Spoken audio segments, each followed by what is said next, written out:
All right.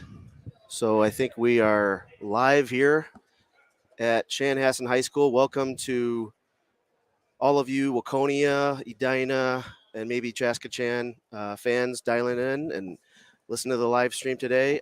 This is Jeff Catherman broadcasting from you live down here, Matt's side, and I am very pleased to have partner last year from a couple of matches last year, including our exciting section team championships to get Todd Doroff helping us from the Edina Wrestling Club. Hey Todd, Jeff, how are you doing? good.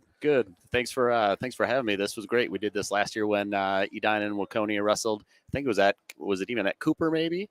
Yes, that was Where the first one. when we had to try, and then doing that section final match was really awesome. That was a lot of fun, exciting wrestling. We had probably the best section final tournament in the entire Probably out state there. last year, right? Yeah. So that was awesome, and I'm really excited to be back, and just appreciate you inviting me to join you today. Absolutely, and I still remember all the legwork we had to go through to get that going, and learned a lot since then. Yeah, well, you know what, folks, I don't know if you've seen Jeff's setup that he has for the video feed that he runs for Waconia Wrestling.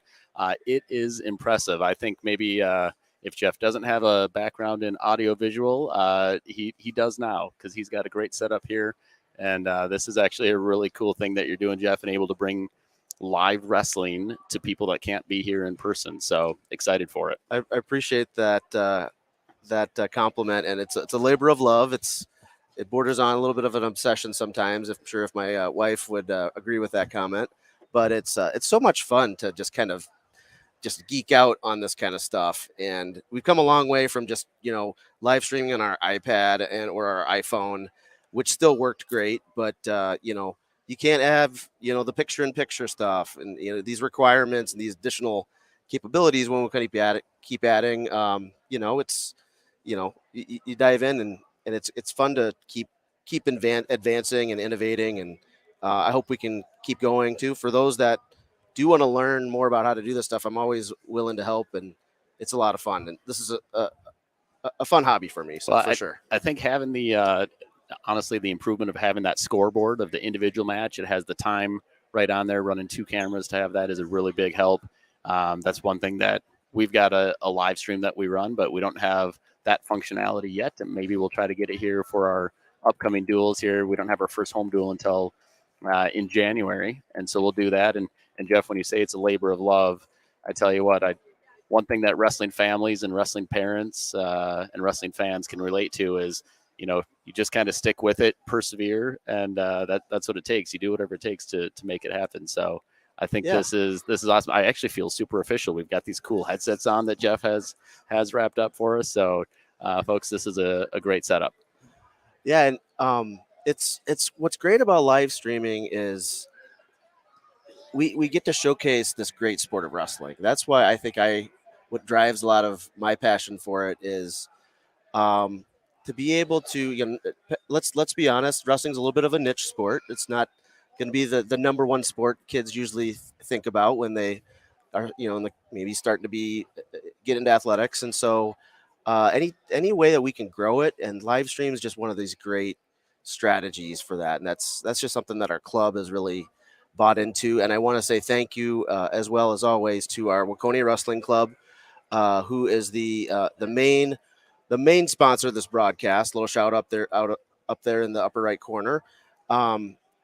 They are they have funded this equipment. This equipment is owned by the wrestling club, and we will pass it along to generations down the road. Hopefully it's not obsolete next year. Yeah, right. That's the thing with technology, right? It keeps improving and changing. But no, you guys have a great wrestling club out there in Waconia. They obviously do a great job. You've got really high numbers in your youth program and in the high school program. I mean, just looking out here at the warm-ups, all the kids from the high school team. And heck, we even liked one of your fundraisers so much over in Edina.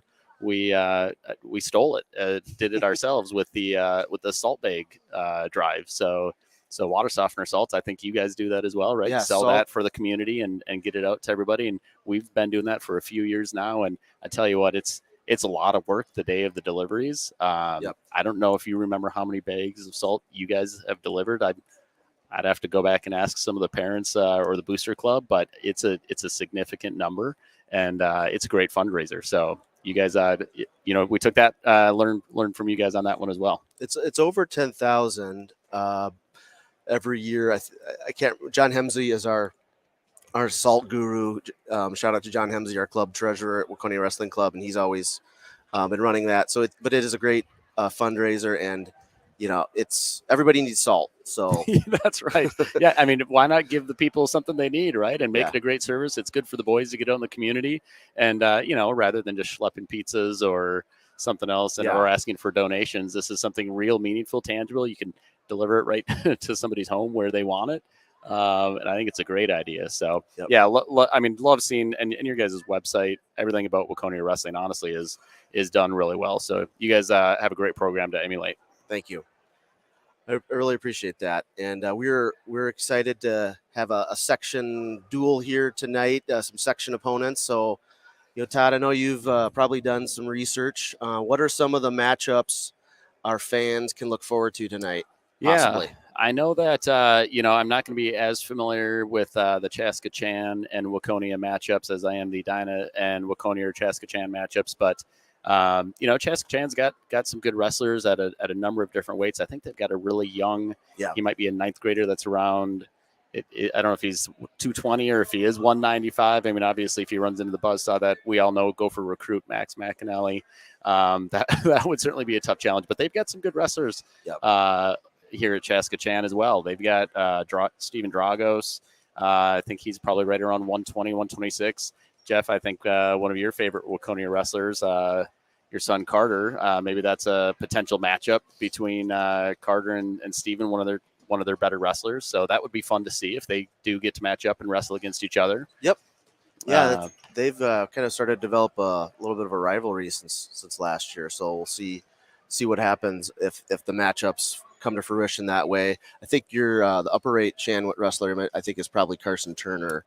Yeah. He's probably going to be around 182. But yes, he was really impressive last year for just being an eighth grader wrestling those upper weights, and here he is a freshman. So if he doesn't go up against McAnally, it'd probably be like either a Cooper Jonke or Jackson Green in the Waconia lineup, and those will be good matchups. I think Cooper and Carson have wrestled in the past in the youth scene and stuff like that. And I give a lot of credit to the Chaska program. A lot of the same faces I've seen since the youth days, and they're all now a couple of years in the lineup. And even though still very young, I think it's going to be home mat advantage here. I'm sure they'll try to use that to their advantage a little bit. Even at that, I don't know if the two guys at 113 that it looks like what is a potential matchup. I've seen some results from this Dane Kroll from Chaska Chan. It looks like he's having a pretty good season and wrestling well as well. So having Gabe match up potentially with him, I think could be a good match. When we do get to the second match, Jeff, I think we've got some music here playing. I'm not sure how well these cancel out the noise around us. But actually, so second match and duel will be Waconia and Edina. I'd probably one of the premier matches, if it happens, is at 132 with Maverick Mueller and Landon Nebel. Yeah. I think they're ranked one spot away from each other. I think Maverick's ranked around 6th and Landon's 7th, I believe. So that could be a top 10 matchup here in the state that we get to see tonight as well. Yeah, and I don't know if those two have ever wrestled each other. I don't think they have. I know we've had other kids that I know have wrestled against Maverick in last year for sure, in the last couple of years. So I don't know if those two have matched up. We know that there's always going to be some good matches, especially you get some top level talent and top 10 ranked guys, and it should be some good matchups. Absolutely. Well, we are the Chaska Chan team, I think, is up in the wrestling room up there. I think probably finishing their warm ups. The Waconia team is kind of finished with their warm up, getting some motivational words from Coach Ackman and Coach Pettit and the crew. And it should be fun. I continue to always have a mindset of gratefulness to be able to do this. And just remind yourself to last year, even 2 years ago, the spectator limitations and things like that. It's it's just, always try to be thankful and grateful for us to be able to watch these kids just lay it on the line, give it 100%. And that's what's just so cool about this sport. It really tests every square inch of your body, every calorie, Yes, every or lack cell. of calories, Yeah, or like every molecule. That's right. Of Everything, effort. everything in your body, 100%. You said it right, Jeff. I think back 2 years ago when it was right now sitting here being able to watch these guys live and watch these wrestlers. We don't take it for granted as much as we used to, right? Because we had all that taken away, and it's great to be out here seeing the matches live, having the fans in the stands. It's just great to see this action. And these wrestlers, boy, they give their heart and soul to this, right? They put in so much time, energy, and effort, and not only the wrestlers but the parents and the families. We've all sat in bleachers for many hours on Saturdays during weekdays, and we'll continue to do so. It's like you said earlier, kind of a labor of love as well. Absolutely. I'm excited to see you guys in person here. I mean, you guys have a heck of a team this year. Had a heck of a team last year, and watched a little bit online when you guys wrestled that opening match against Tracy Milroy Ballatin over there in Williams Arena. That was a really cool thing happening right before the Gophers duel against Augustana, I believe that was. And that's right. You guys have quite a few. You could probably give a shout out to some of your alumni. You've got a good number of guys over on the Augustana squad, right? We do. Tyler Wagner, Cade Mueller, Josh Wagner, and then it was fun. Tim Stapleton on the Gophers squad that we were hoping that he might get the start that night. Just didn't happen. I think Swigum got it, and then obviously Max coming next year is kind of a sign of things to come, and so it's a lot of good momentum. That was a really special night, and I was super thankful to be able to live stream that. But there was a lot of process steps that had to fall in place for us to do that, and they all kind of fell in like the last probably 7 to 10 days of that. The Gophers don't do that a whole lot, nor do our athletic departments. So I'll give a lot of credit to Tracy Milroy for matching up with us. A very small Class A school, but really competed hard against us, and had some really tough kids that we were able to showcase. Well, whatever strings you had to pull to make that happen and lining up connections. It's a great thing about the wrestling world is it is a small community, and you make the right connections, and people can help you out. I think it's really cool to see, and for you guys to be able to broadcast and bring that live stream. I think it's awesome. It's something that people appreciate, especially if you can't be there or you're not around. I know a lot of these kids probably have family members that don't live close or in town. So I guess, that is one thing that maybe the silver lining or one positive that we got out of COVID from a sports standpoint is for high school kids is that we can stream these matches and stream sporting events, and people can tune into them. Absolutely.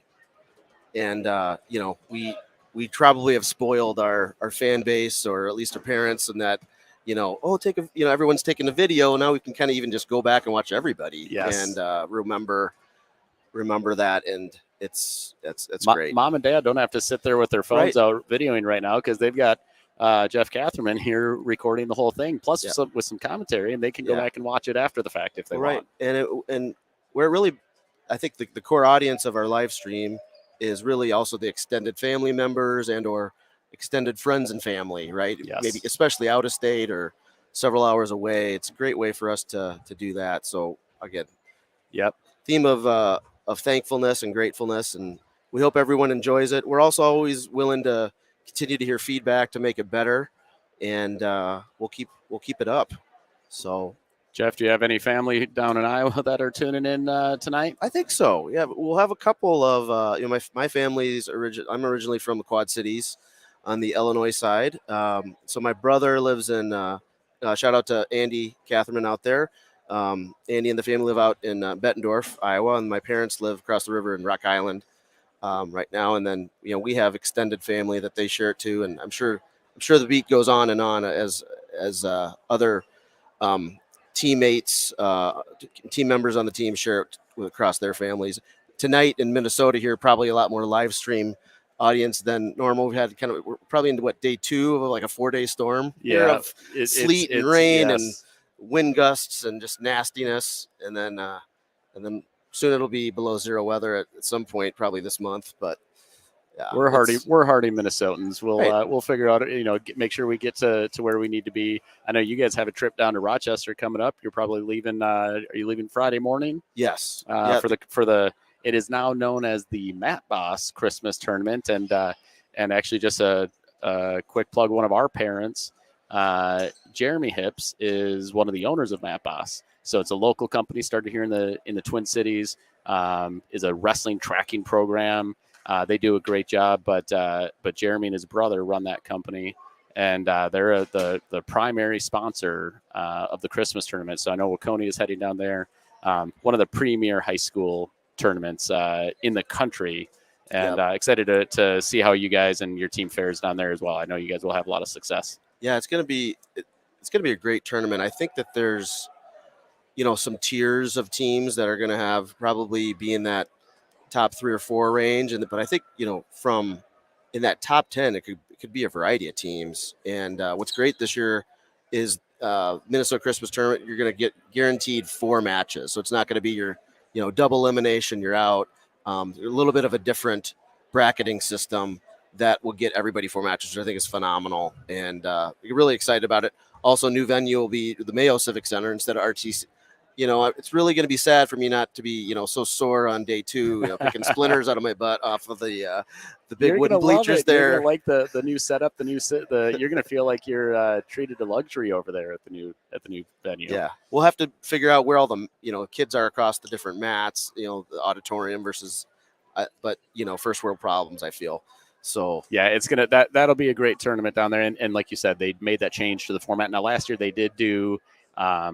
They went into if you lost twice, you went into a bracket, but it wasn't the same as what they're doing this year. They changed it. I think they're placing something like the top 24 to make sure everybody can get through and be able to score points for their team. Actually, I heard on that Al and Josh podcast, they were talking about a kid that would go 0-2, actually potentially then could have scored more points than the kid that went 1-2 on the championship side. And that isn't right. So I'm glad they cleaned that up and figured out a way to fix it. That's right.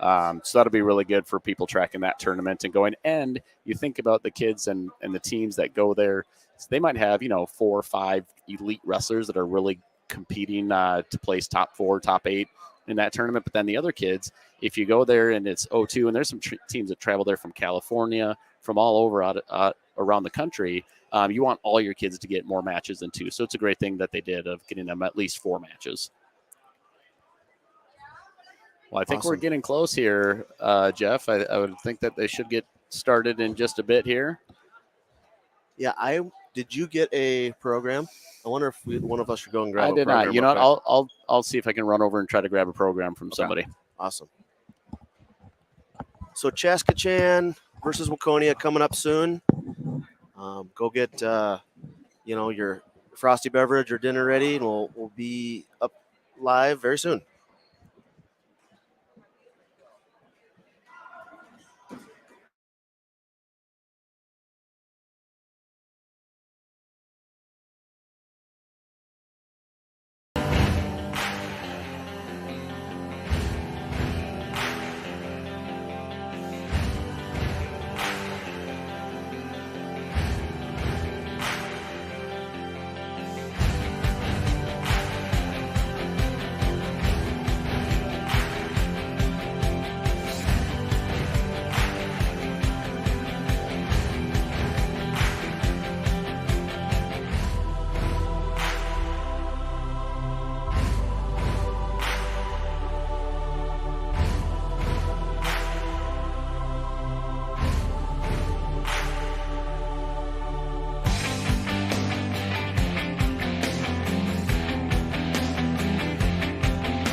Ladies and gentlemen, this time we ask you please join us to direct your attention to the flag as we honor America and those who protect our freedoms with the flag of our national anthem.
All right, Jeff, we just went and grabbed the some of the lineup sheets from up top. Got those laid out here in front of us, and so we're going to get started here, I would think, pretty soon with Waconia and Chaska Chan. All right.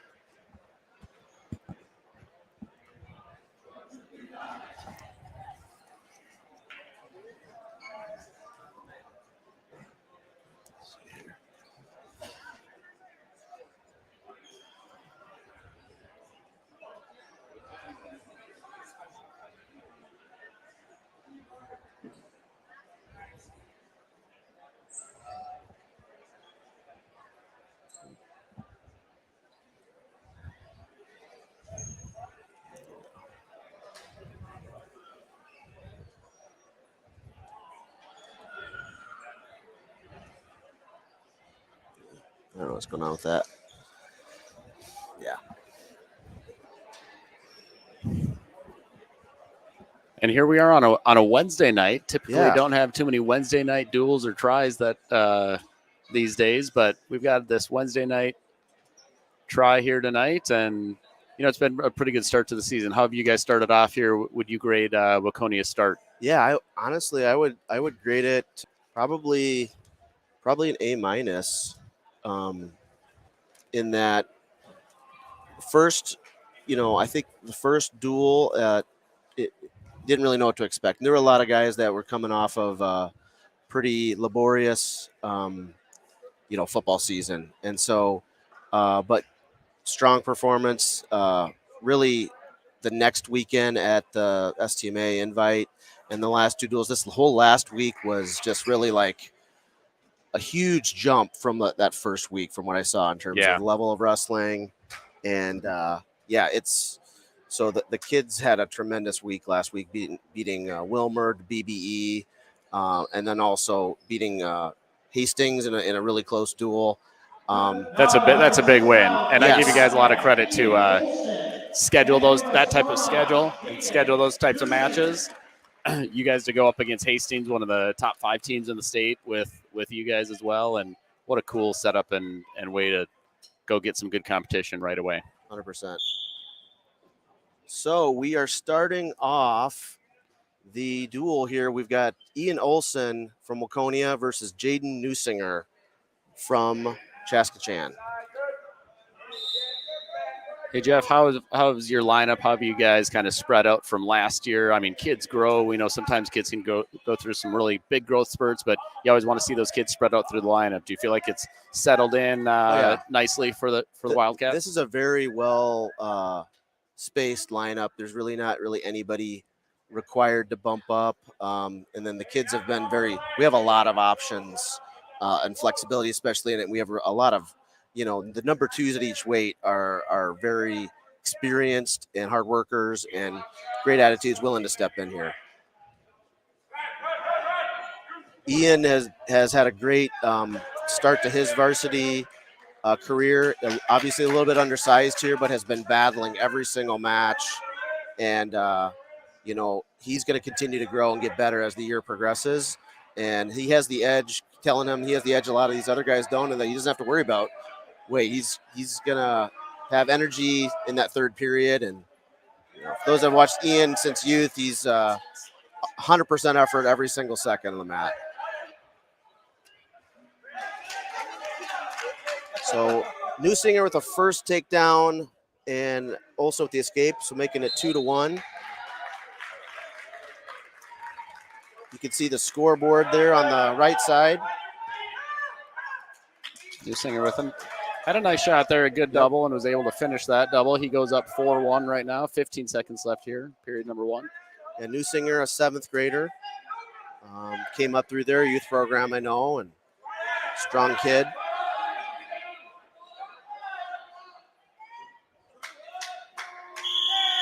So we're going to end the first period.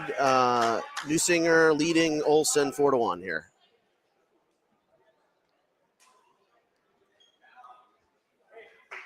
So Jeff, as we've transitioned from these, 2 tries almost exclusively, I don't know, there's very few just single duel meets where you have one other team.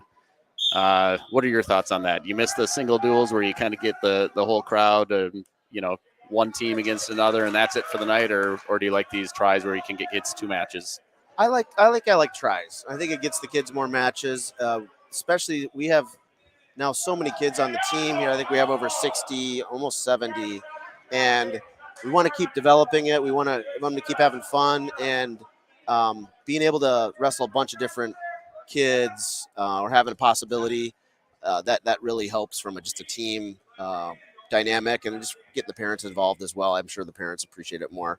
I think, when you get those kind of key marquee matches, that's later this year we're going to have just us and New Prague, and that's going to be a great one-on-one dual event, and we're going to use every ounce of that night, because I think pretty sure we're going to have the youth wrestle their youth team before that. I love it. It's going to be at Waconia, and it'll be our takedown cancer night. So yeah, doing that once or twice a year maybe I think is kind of cool, but I agree with you. I think it's kids are weighing in, and so get them as many matches as you can. Get a couple dual meets in a night when you do the try like this, which is nice. You just get to see more teams, which Absolutely. I think is great. So right now we've got a 4-2 score here. Olson did get an escape here. I think he chose down to start period number 2. He got an escape. It's 4-2, and we've got about 40 seconds left here in period number 2. Olson in on a low single. They got switch it to head of the outside double leg here. That's a nice He's got finish. It straight to his back. Oh, no. He might have landed on his head, though. Hate to see that. Hopefully Newsinger is okay here.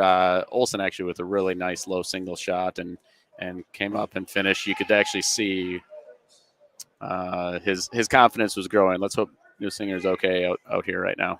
Yeah, just kind of measuring themselves a little bit after those that last escape.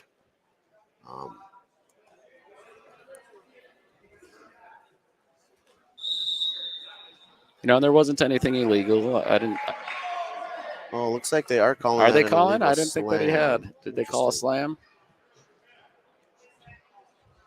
I mean, I guess have your knees down before the wrestler, or at least one knee down on the mat before the wrestler hits the mat. And while it wasn't a violent return to the mat, if he didn't have that knee down, I guess maybe that's what the ref was looking at and possibly called.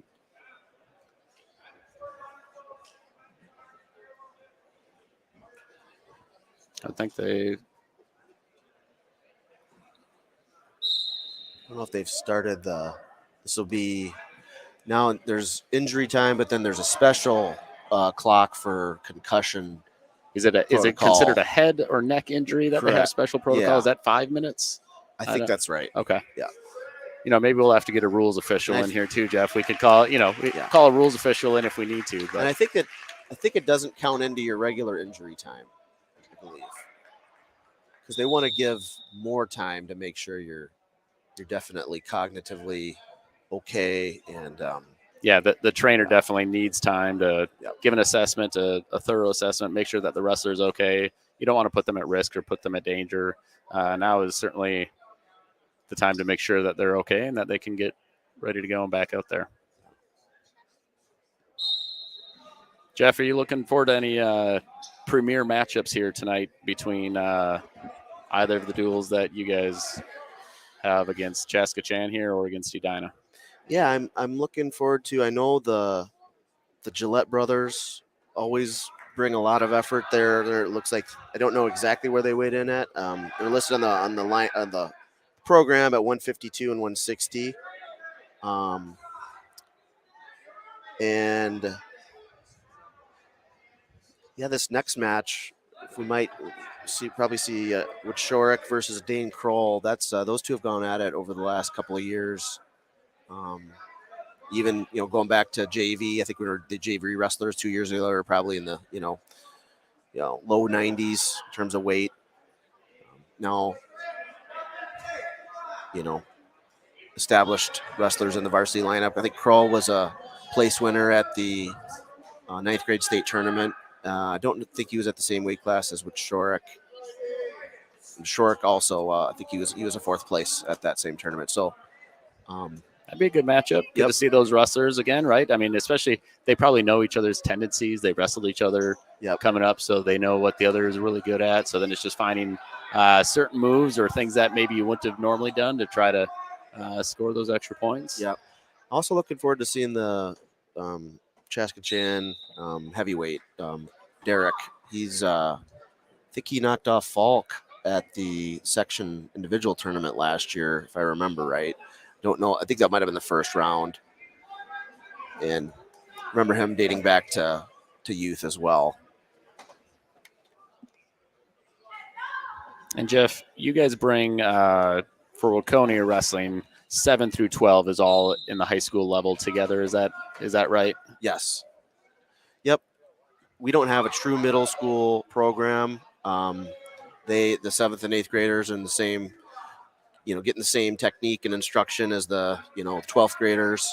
Yep. And it really works for us because of the great leadership we always have in that junior senior class.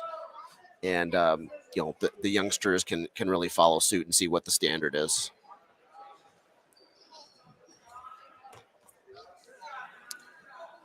So for those tuning in, we are the Chaska Chan wrestler Jaden Newsinger is just getting checked for kind of concussion kind of protocol. Olson was in on a double leg and brought him back to the mat, was called an illegal slam. 1 point awarded to Newsinger. Because if it's an illegal slam, I think if he can't continue, I think he gets 6 points. But it's like he's gonna hopefully be okay here.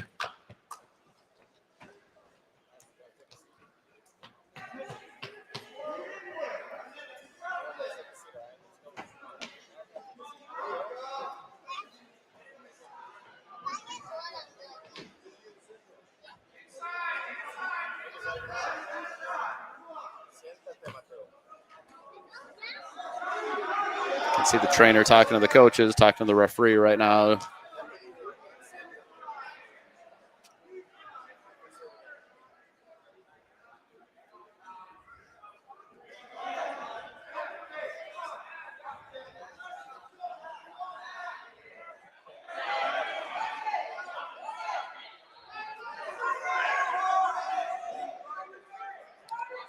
Looks like they are.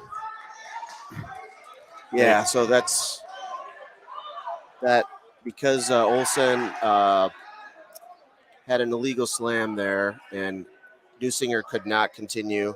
Newsinger will get the I guess it's a disqualification. It's probably the Technical score of it. So disqualification, yeah. Chaska Chan will take the 6-0 lead after 106 pounds. Now for 113 pounds for the Wildcats. Well, you hope Jaden Nunsinger is okay and that he's able to come back and whether either wrestle tonight or that he's all right and able to get back on the mat soon. So here we go, 113 pounds. Looks like we've got Gabe Washorek and Dane Kroll, and this was one of the matchups that you talked about, Jeff. Yep. Dane is a 9th grader, and Washorek is a 10th grader. Washorek, early takedown there, It's a coming nice out outside aggressive. single.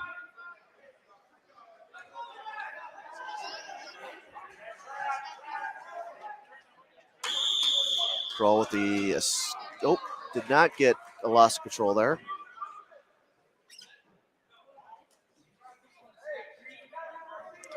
Shorek's gonna cut him, and it's gonna be 2-1.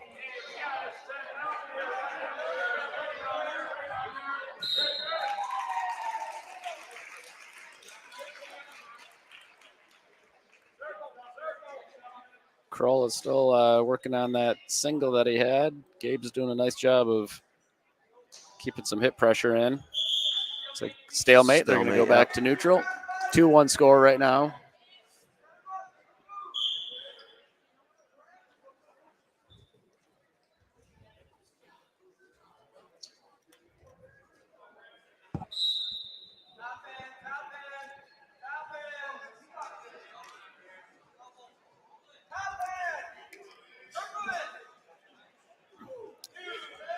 Kind of a nice slide by drag there by Washorek. Yes. Just picks up his 2 points. He knows exactly what he has to do. It's okay to have that leg on the inside. Just get behind both arms. Pick up the 2 points. He leads 4-2. 40 seconds left here in period number 1.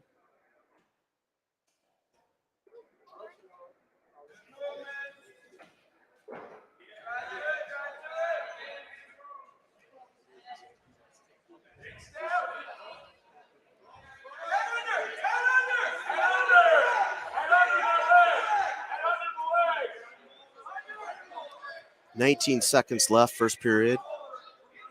We've got the scoreboard within view for all of you. The 6-0, that's the team score, and the 2 scores below it, that is the individual match score. A good scramble here. Both trying to scoot their hips. Time ran out. No points. 4-2. Washorek's going to take a 4-2 lead going into period number 2. That was a nice scramble there at the end of the period. I didn't hear a buzzer, or it didn't look like they had a towel tapper out there either, Jeff. Do you think hopefully this ref's paying close attention to the clock? Yeah, multitask.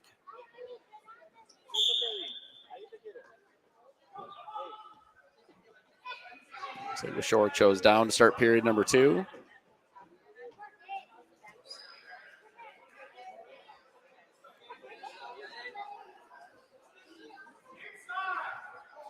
Kroll's got a cross wrist down there. Now he's working up.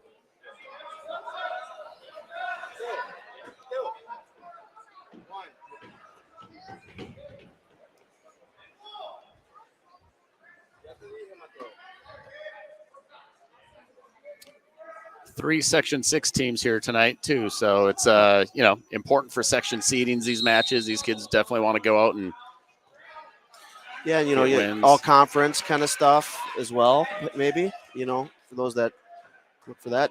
Nice reversal there for Washorek. Hit a nice switch on Kroll. They get a clasping 1 point as well. When he hit that switch, Kroll ended up clasping. Washorek picked up an extra point there.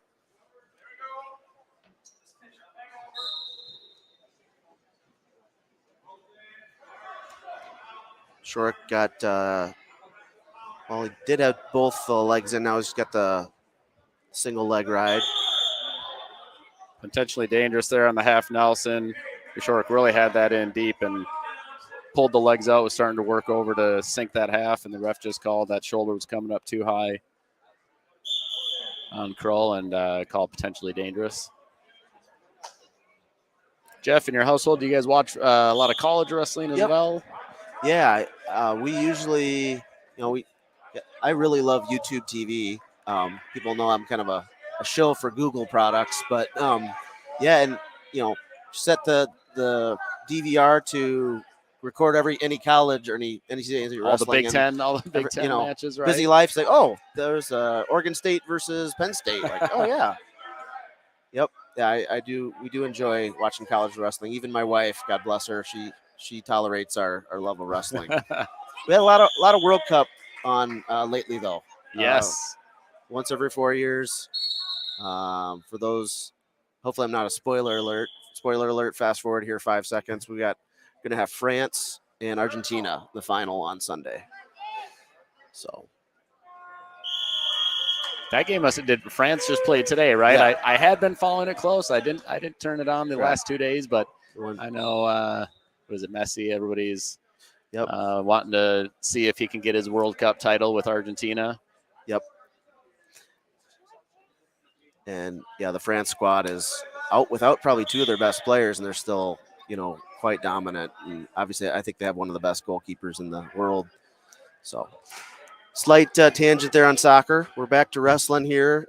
Third period, with Shorak leading 7-3.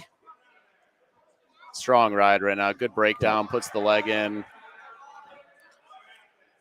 Gabe's been wrestling with a lot of energy here this match. He's been the aggressor. And stall warning now on Kroll.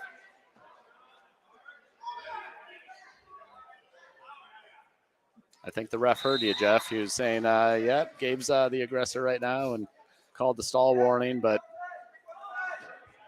it's like Gabe keeps working with both boots in, and it's kind of a tough call because when you got both boots in, there really isn't a ton you can do. But give the benefit of the doubt to the ref. Keep your head up, number one, right? Yeah. You at least got to keep your head up to show that you're at least giving an effort. Just kind of look trying. busy down there at least. You look kind of just effort, right? So. Well, it's the old coaching strategy. When you're on top, just jump side to side, right? You got to make sure you look like you're active and doing something as well if you're the top guy. Yep. So Gabe's got a really nice ride right now. He's up 7-3. 40 seconds left here in period number 3. If he can get a turn, he would not quite get the major yet. Got to get to an 8-point lead in order to get a major, but certainly I'm sure he's thinking if he can get a turn, he's thinking fall. Yeah. Trying to hook up a farmer boy. I guess everybody's got a different name for it. I don't know if you guys call that move a farmer boy as well. That's what I've heard it called.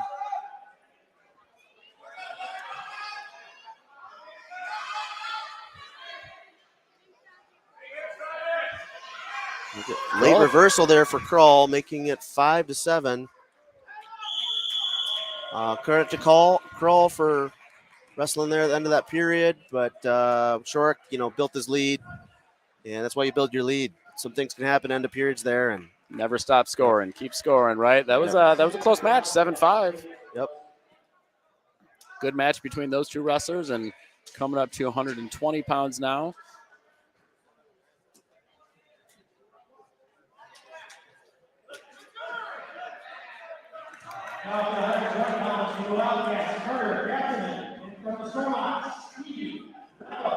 All right, we've got our matchup. Jeff's favorite wrestler, I would think, for Waconia out here, Carter Catherman, his son, going up against Steven Dragos from Chaska Chan. I'm guessing these guys have matched up with each other plenty of times through youth.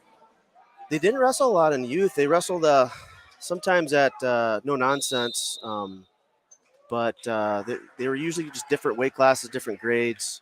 So, but Dragos up a couple of weight classes. Same with Catherman. Yeah, both 106 pounders last year.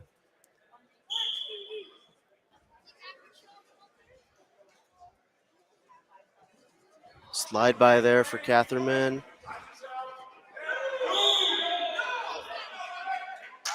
Nothing there. No points. One out of bounds. They're still neutral. Nice slide by attempt. Nice counter by Dragos.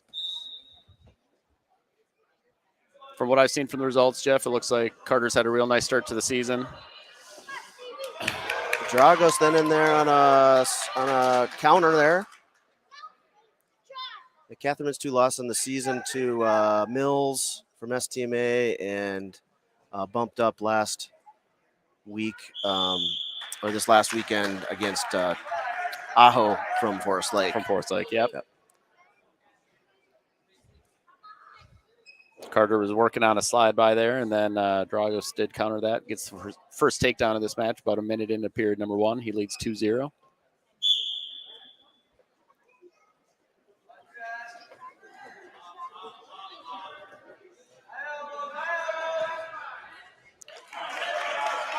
Carter gets his escape. Going to go back to work on the feet.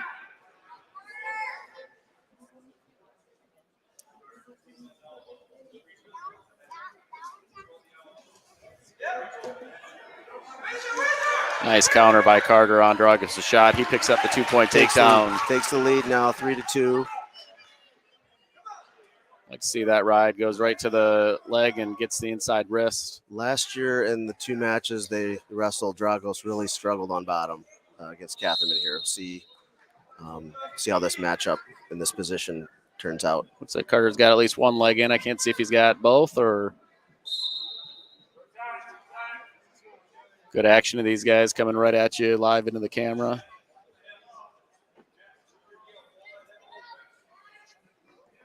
Looks like they're going to finish period number 1, 3-2. Catherine leading. Really good first period. These two, both strong wrestlers. Yep. Carter ranked number 9 in the state at 120 pounds.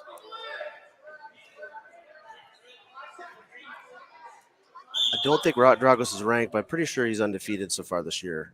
And I think he won the Ethan Herman Memorial. It's a throw by there for Catherine. Nice move there by Carter. It's like they just gave a 2-point reversal instead of an escape and a takedown. It's pretty close. Carter goes up with the reversal. He's up now 5-2.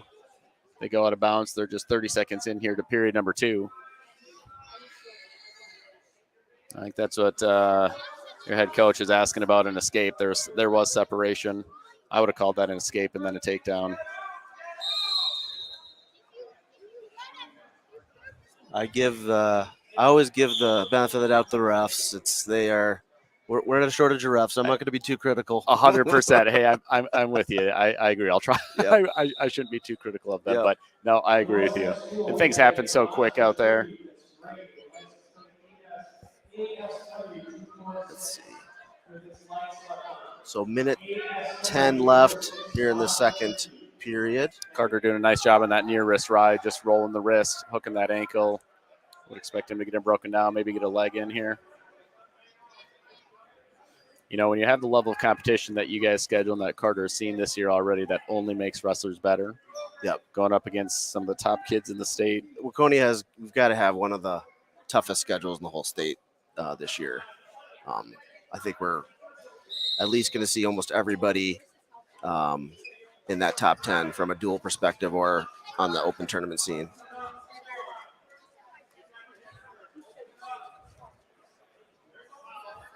Still a 5-2 score here.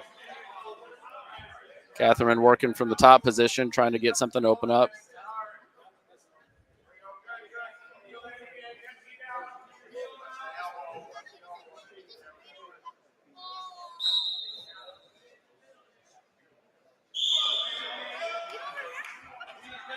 Jeff, I'll give you credit being able to announce while your son's wrestling. I know we talked about that. I tell you what, I'm glad that our sons won't wrestle again like they did last year. Right. We did our first ever broadcast together, Waconia and Edina, and how could I forget? Our sons came out and wrestled against each other, and I'm just glad they don't have to, because Carter definitely won that match. One of the most awkward moments, not caught on camera, but audio, right? Yeah. Everybody did see me pulling your chair out when you're trying to sit down, and Nah, that was fun. It's a lot of fun. It's great to be able to be here and bring this live stream to people. So it looked like Dragos went neutral there, Dragos right? likes slide bys too. Catherine's really like slide bys. Dragos really good on that swing single leg.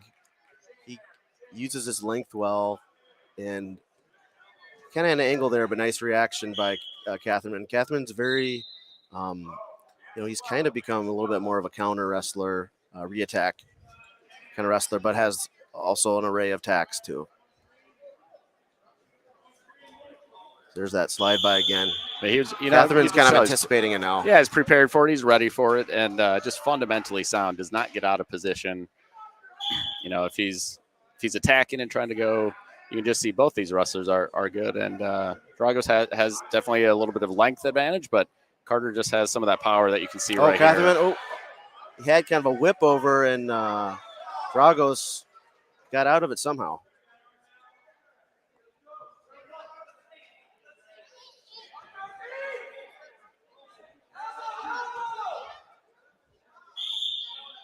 So what about bounce? 3-point match, 5-2. Catherman leads. Got about a minute left here in period number 3. This is where kind of the gas tank comes into play, Jeff, and digging deep on at the end of a match like this.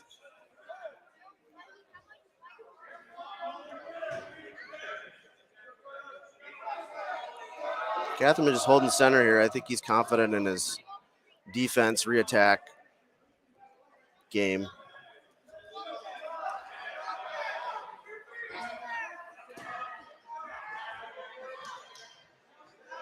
Drago's kind of extended here.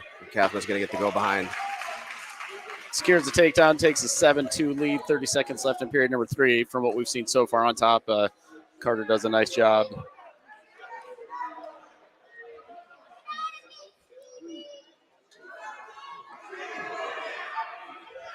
Spent a lot of time on his feet this spring, the whole Fargo qualification process for both freestyle and Greco. Ended up going for Greco, but I believe he got 40 matches in. Wow, that's can't replace that experience. Yep. Nice win there for Carter Catherman. Takes the 7-2 decision. So with that, we've got a tie duel here, 6-6. Had the injury default disqualification. I guess I'm not sure what they call that at 106 pounds. Hopefully the Chaska wrestler's okay. And then Waconia came back with a couple decisions, couple wins at 113 and 120 pounds. I think for Chaska it's going to be Jake Long, I believe.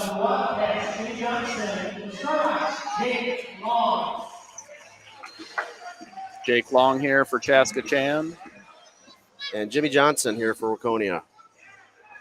I think this will be Jimmy's varsity debut. He was injured all last year, early in the season, before the season started. Tried coming back and got the same injury, broke his leg. Always exciting when you get out there for your first duel, right? A lot of energy, a lot of nerves as well, but what a good opportunity. It's exciting to see. All right, so Long strikes first takedown, and then Johnson responds with the escape, 2-1.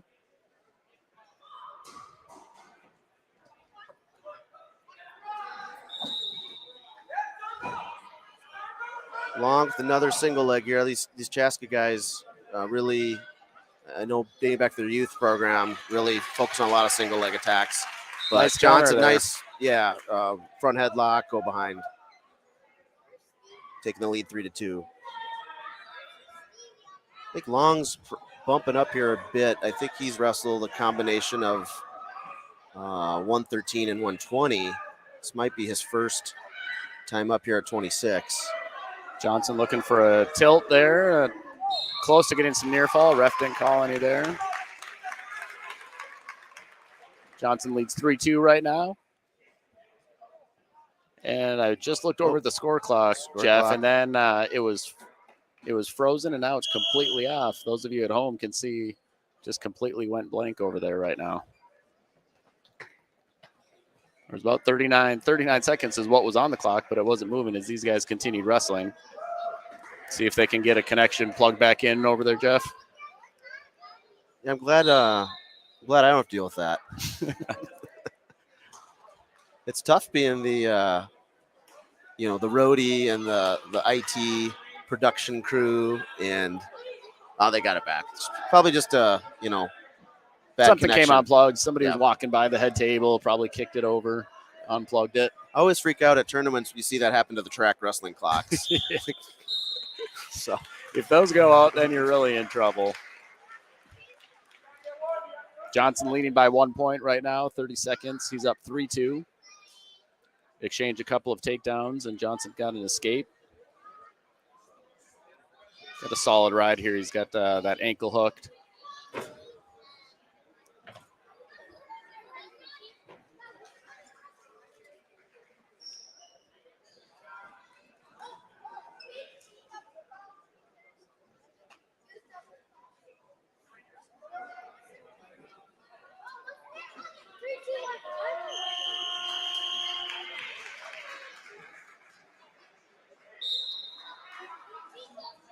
There it came to the end of the period. Looks like Long deferred. Johnson takes down. 3-2, start of the second.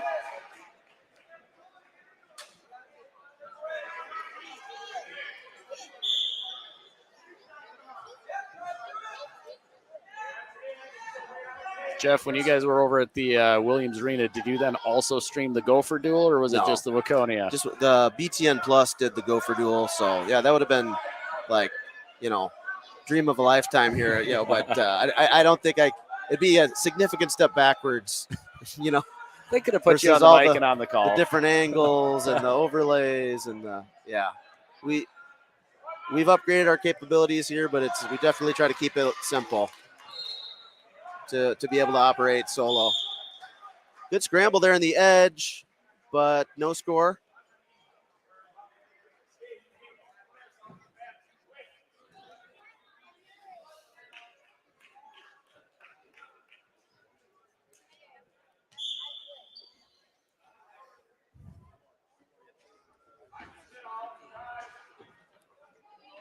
Ref was looking for a clasping, wasn't there.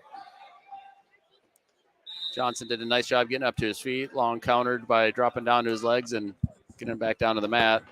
See Long kind of in a cradle ride.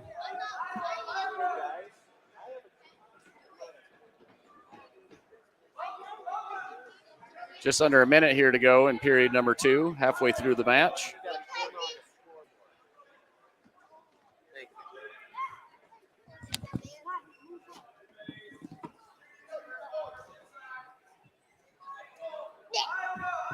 Please don't.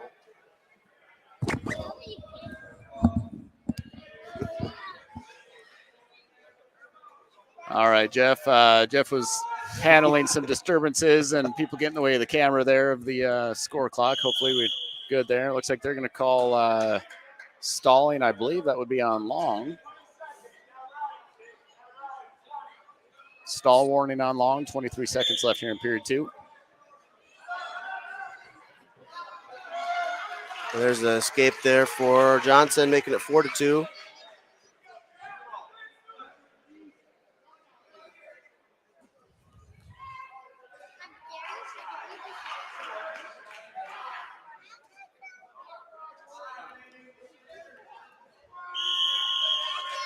All right, there's end of 2 periods. It's a 4-2 match right now. Johnson leading. Looks like Long is going to go neutral. Yeah. Long is one of the many freshmen that Chaska has in their lineup here. They've got 5 freshmen in the lineup. So Yeah, that's Johnson there with nice double leg, building his lead, now 6-2.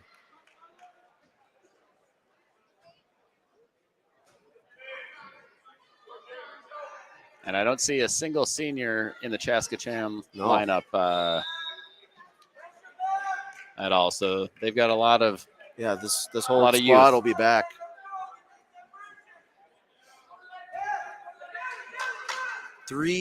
Just three juniors, but 5 freshmen, 2 10th graders, a 7th grader. So very young but talented Chaska squad here.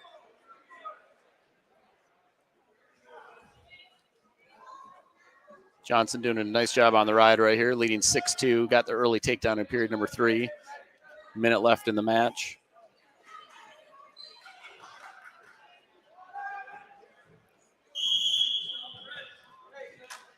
And that's going to be a stall on Johnson.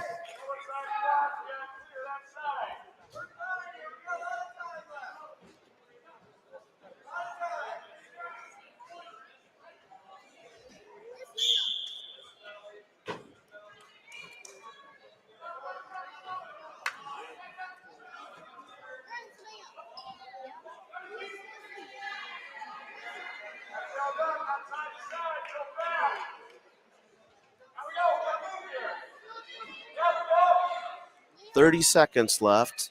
John's still leading 6-2.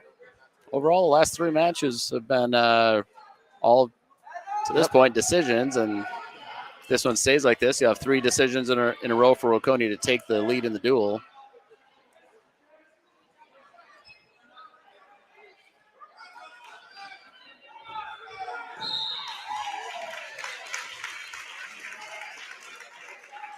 That's how it's going to end. So Johnson, the nice debut victory here, 6-2. That was a nice win. Jake Long. Gave up that first takedown, and after that, he controlled the entire match. Got a nice escape. Got some takedowns. Nice win for Johnson there. 6-2. Waconia takes the lead in the duel, 9-6.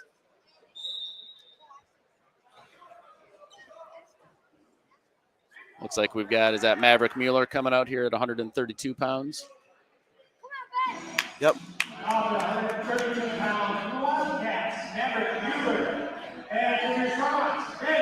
We got Maverick Mueller versus Ben Pierce. Ben Pierce, a sophomore here for Chaska Chan. Maverick is a junior.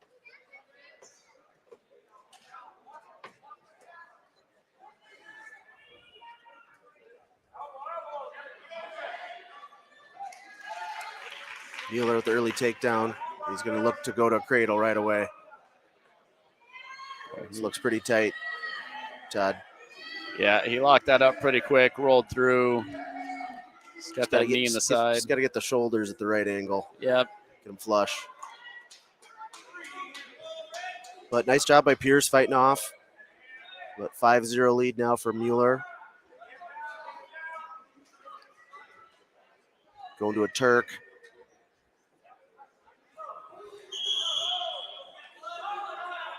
Sounds like some blood time right now. Blood time on Pierce. Maverick came out pretty aggressive right away. Got that takedown, hit a front head, go behind, right to a cradle, picks up 3 near fall, leads 5-0.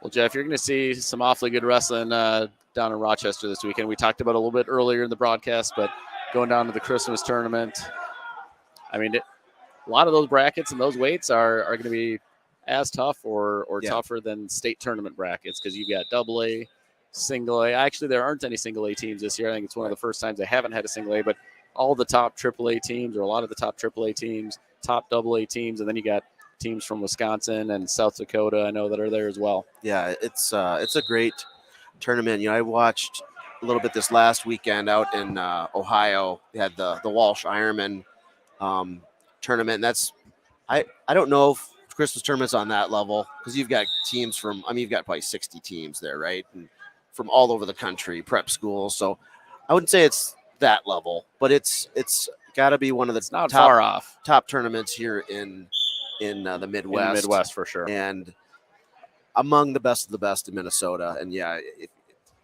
I would agree. It's probably harder than some state tournament brackets. Looks like Maverick's got that cradle locked up again. And goes the suicide, crosses back to it. Tight.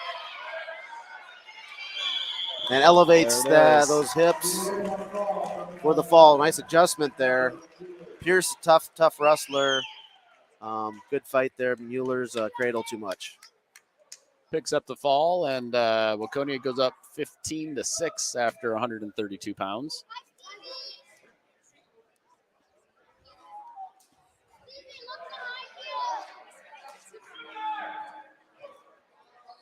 At 138 pounds, Looks like Lincoln Vick is picking up a forfeit at 138 pounds for Waconia. Waconia goes up 21-6. We'll move up to 145 pounds. while we're waiting here, we just want to give a shout out to, as we've done the last duel, we have some platinum sponsors that always sponsor our golf tournament. I want to give a shout out to Dealer Teamwork for all of their support over the years and for being a platinum sponsor.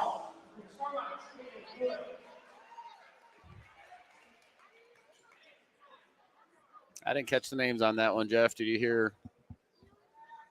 Yeah, I think this is Caden Kulik.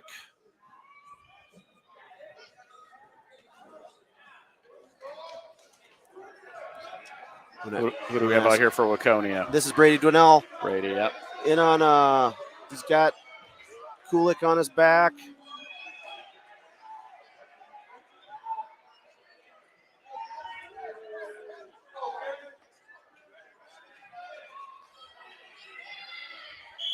A nice pin there for Dwinell at 145 pounds.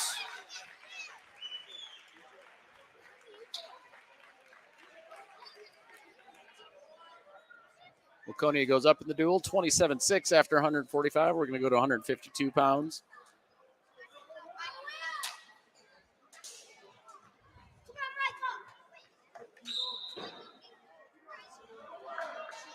Now 152 pounds for Waconia, Will Goldsmith.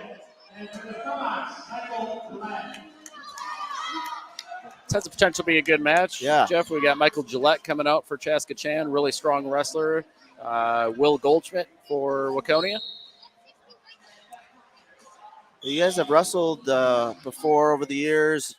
I remember dating it back to the sixth grade NYWA tourney. I don't know if Goldschmidt's ever beaten Gillette, so this will be a good one. Goldschmidt's been really improving. Very physical hand fighter, and I know Gillette. You got to be careful. He'll attack from space, and he's really actually good from a front headlock defense perspective. He'll drag out, and yeah, very solid wrestler. I know he puts a lot of work in. Oh, then on looked like almost a high crotch. Goldschmidt's got him extended here a little bit.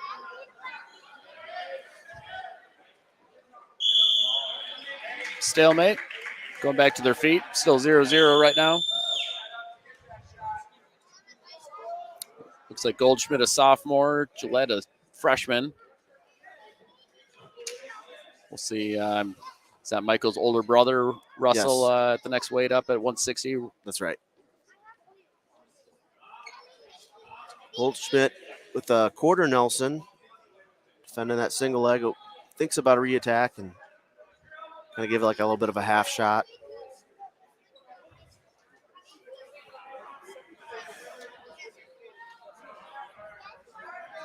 Gillette's one of these wrestlers I believe has been wrestling in Chaska Chan lineup since 7th grade. He's a lot of experience, just a freshman. Yeah, he's grown quite a bit over the last couple of years Nice as well. sprawl Right? here for Goldschmidt. Again, he's kind of trying to work that quarter Nelson, but Gillette doing a nice job backing out.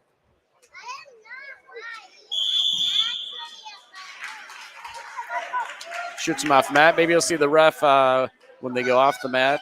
One of the new rules this year for the referees, when action goes out of the circle, they've either got to call stalling, fleeing, or similar now. They've got to stay continuous action like the college rules now. Only in Minnesota. I don't think they've done it in a lot of other states, but just forces the ref to call one of those three things. Yeah, I think it's a great rule adjustment. 0-0 here after the first period, and it looks like Gillette's going to choose down right away.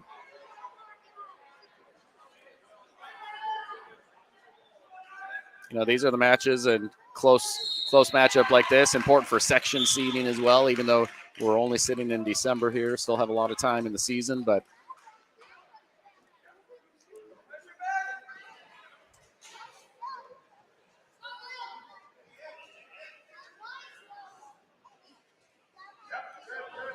nice technique there for Gillette. Gets the 1 point escape. Now he's got a front headlock. Goldschmidt trying to dump. Nice clear.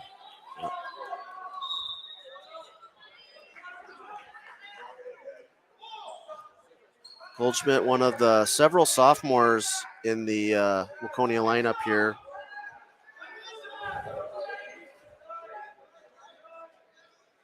Five Counting sophomores. five, yep. 5 sophomores. I believe there's 5 seniors.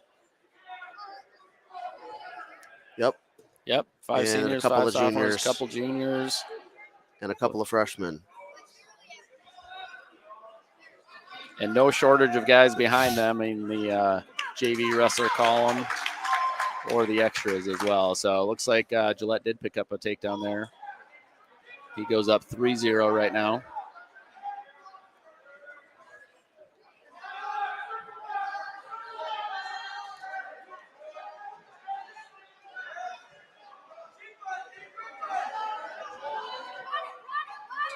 Gillette with the arm bar and a half. Did have the half. I don't know if he still has it. Might be trying double arm bar. He's trying to collapse that. Yeah, that left shoulder. 10 seconds left. Even if he doesn't get the turn, it's a very good ride. Jeff, where do you think Goldschmidt's going to go here in period number 3? It's down 3 points. Yeah, he's going to go down. Yeah. Work to get an escape. Look to get an escape and a Escape, takedown. Takedown or reversal and a turn, or a reversal cut and a takedown.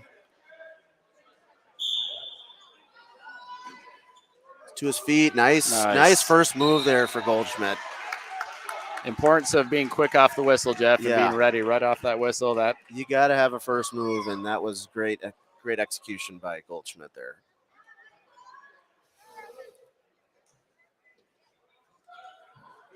There's that shot from space from it's a pretty smooth Gillette. shot by Gillette. See if Goldschmidt can defend this shot. Maybe try to get a stalemate here.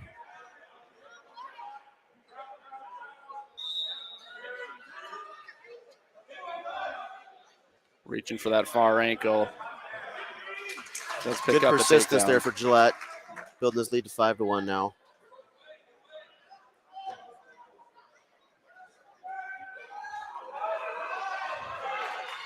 Nice escape. Yep.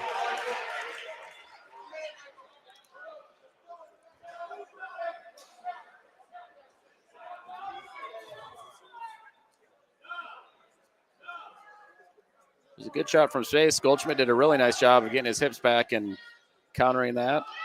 Good sprawl right now. He's only down 5-2. If he can pick up a takedown here.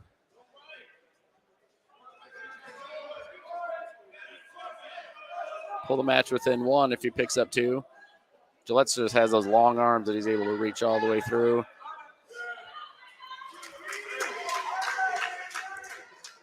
Yeah, he's comfortable in those positions. I mean, I think that's kind of his main game plan. He likes to, shoot from space, and he knows how to kind of recover well from that. Yeah, he's in a front headlock position. He kind of has a lot of tricks. No panic when he's down there. Yeah. Under 10 seconds here.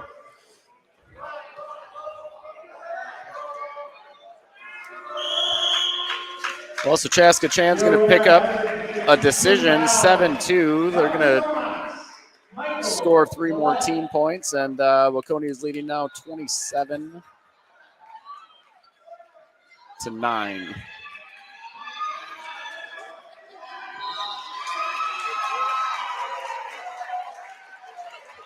Nice pin on the JV mat by Cooper Marsh. First-year wrestler, sophomore. Way to go, Cooper. Like to see that football player? Yep. Jeff, nice. Former basketball player and football player, and wants to, one of the linemen on the JV this year, and wants to really, become a starter next year, and says, you know what, I'm going to go out for wrestling, get better hand fighting. Best thing you can possibly do as a football player. Yeah, he's having a great time. Is this Alex Torres? Yeah, I believe this is Alex Torres and Russell Gillette. Older Gillette brother. Torres with a nice takedown, goes up 2-0. Got another pair of brothers here, Alex and Andrew Torres. Yep, twin brothers. They've got a younger brother, Adam, who is a 7th grader as well, coming through. And then sister, Addie, who is one of the managers. So a lot of Torres is in the building. The whole today. family's they make it a family affair to make sure everybody's here at the matches, right? Yes. I think I even saw maybe there was a grandma that is tuning in from Wisconsin. Was that right, Jeff? I think I saw one of the comments in there. Great for some of our right. out-of-state listeners to be able to tune in and watch some of these matches. And it looks like Alex has him in a world of trouble here. That looks pretty tight, half Nelson. There both Torres brothers really great on top. I guess in all positions, especially on their feet on top there, they've really improved. Getting pins for the team, which are huge, going to be critical this year at 160, 170.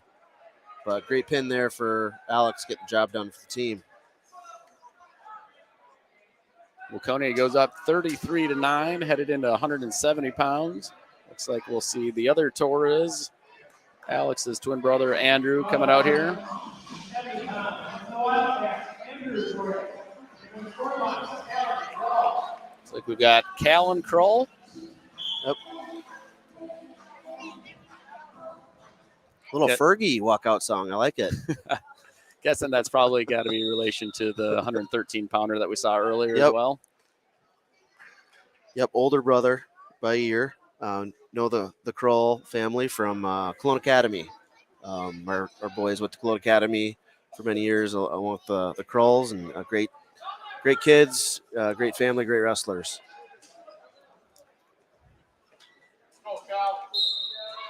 Andrew Torres goes up quickly. He's up 2-0. Out of the circle, they're going to go back to the center here.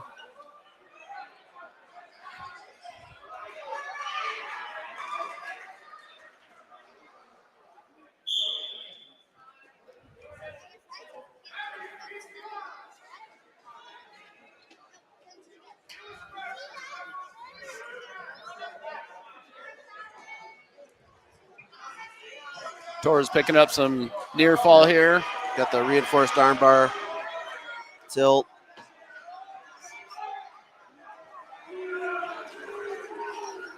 Goes to armbar half. And goes back to that far wrist to just go regular armbar. Good fight here for Kroll.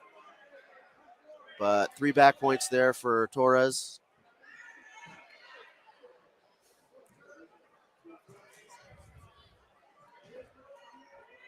A 5-0 lead right now. Coming up on 30 seconds left in period number 1.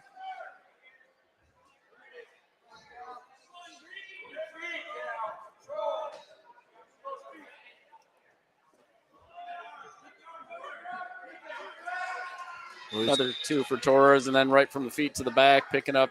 And he found a kind of a crossface there to a butcher. Give it 2 more.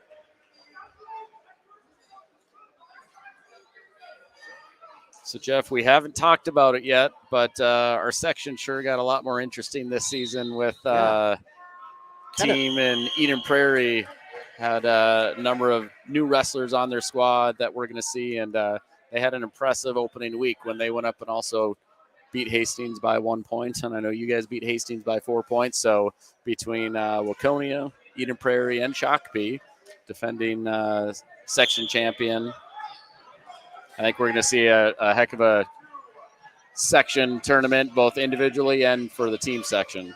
Yeah, I think interesting is a good adjective there. I could use others, but interesting, we'll go with that for now. And yeah, it's what a difference a couple of years make, right? Where Eden Prairie was kind of the king of Section 6 AAA, and then and then we moved in, and then Shakopee moved in, and then Eden Prairie is kind of they fell off, going through an interesting revitalization. So it's going to be a dogfight. I'll tell you that. People probably know coach there now is Marcus Levesser. He was the coach at Shakopee, I think, for a couple of years. 4-time national champ for Augsburg, but I think I counted about 7 new guys in their lineup. Well, at one of the last duels. we'll get a look at them at the Eden Prairie duels. Looking forward to we'll be streaming that, and not sure how the brackets will shake out. There's always some great teams there. I think it'll be big. Big Lake had a phenomenal team there last year and won it, beat us in the finals. Albert Lee gave us a really strong test. They're a lot of guys back, so it'll be great. It'll be a good tournament.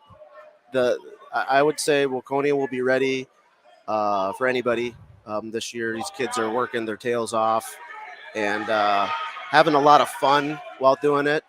And that's So it's gonna be a great season. And we got some work to do to get rights to that section. That's right. Broadcast, but we'll try to see if we host now the individual section this year. And then I think Eden Prairie will have the team. So okay, well, they can bring that, get some stuff done, and we can broadcast that. Torres picks up the tech fall in period number 2. At the end of period number 2, started rolling up some points. Saw his coach over there tell him to let him up. He would get a takedown and got some near fall. So he takes the 18-3 tech fall, and Waconia is now leading 38-9, going into 182 pounds. This will be another good matchup here, I think. We kind of talked about in our preview show.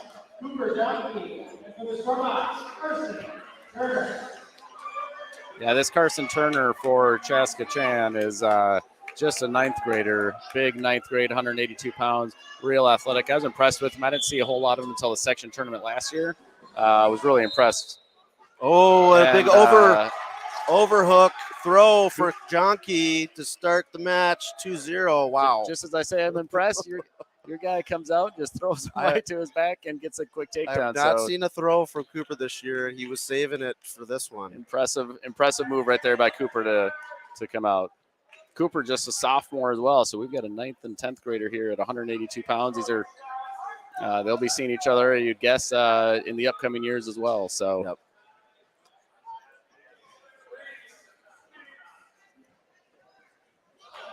Nice shot there again for Jonky. He's a little bit different, that left hand, left leg lead, you know. That was a great shot by Cooper. Nice finish. Drove all the way through. A lot of times you'll see kids stop when they get into that shot, and especially when they can get the other person to hit them in their hips. Cooper just finished and drove right through. They actually both shot at the same time. Cooper just drove all the way through, picks up the 2 points. He's up 4-1. Cooper, phenomenal athlete, football player. I think he was in the 2 deeps at linebacker this year. Lifts 24/7, wrestling obviously, and is a very good baseball player. So, great response there for Turner. This could be a pretty high scoring affair. We'll see what happens.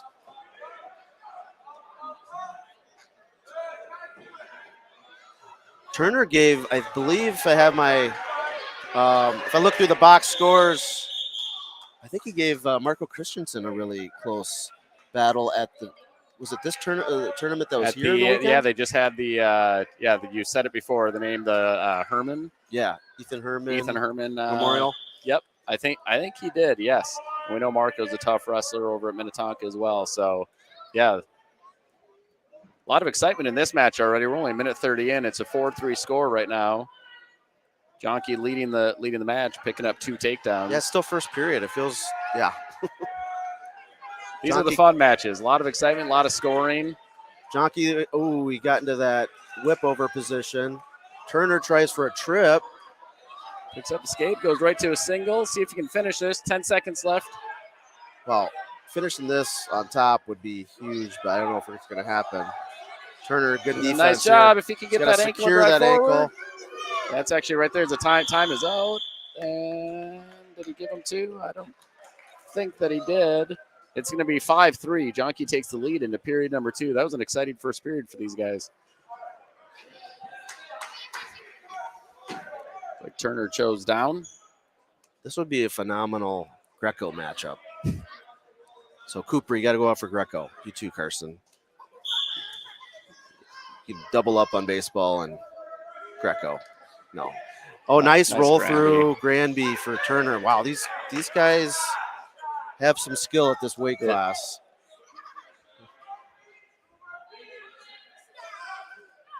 This could be like a 220 match in a few years. It could be, yes. Nice counter. Cooper with a nice reshot.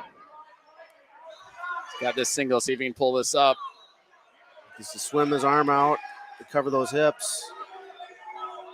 I think he just can keep driving. He should pick up right there. That He's should on be the 2 hip. points. It's close. Yep, there it is. He goes up 7-4 now. And he got in a little bit of trouble on the ride. You know, Turner, that nice Granby, but Cooper's looking to try to flatten him out here. Got a nice near side wrist. Looks like he's going to get that arm up on the back. Yeah. Up.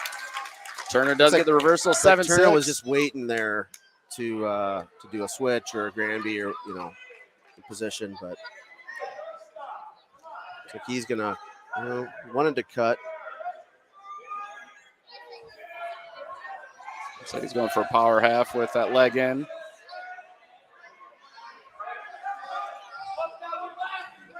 Jonke doing a nice job right now of just kind of staying strong, defending that. Ref's going to call stalemate. 31 seconds left in period number 2. We got a 7-6 match. Jonke's still leading. A lot of action for 182 pounds, Jeff. Yeah. This is great.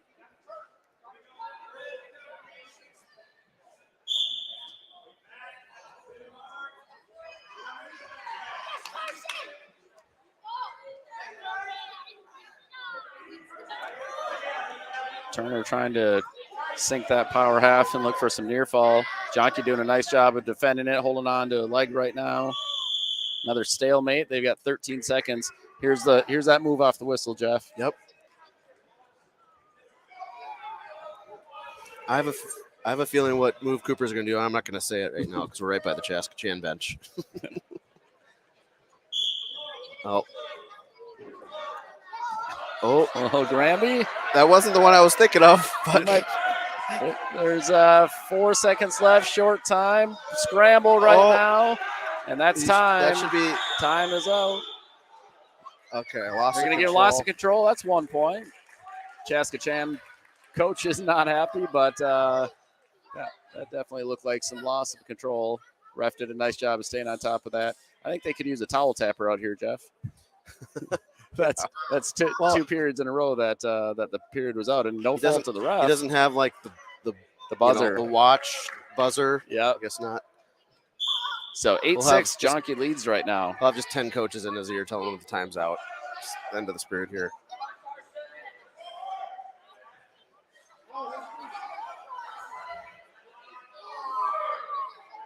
Jonke, one of the last of the 5 sophomores in the Waconia lineup here, trying to eke out a narrow victory here over one of the Chaska stars. Turner a little bit out of position.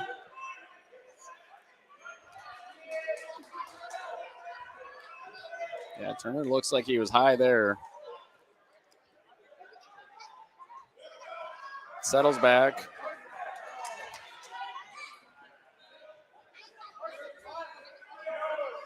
Right now, Chaska debating whether they tell him to cut him or not. He's down by 2. Yeah, they're going to let him.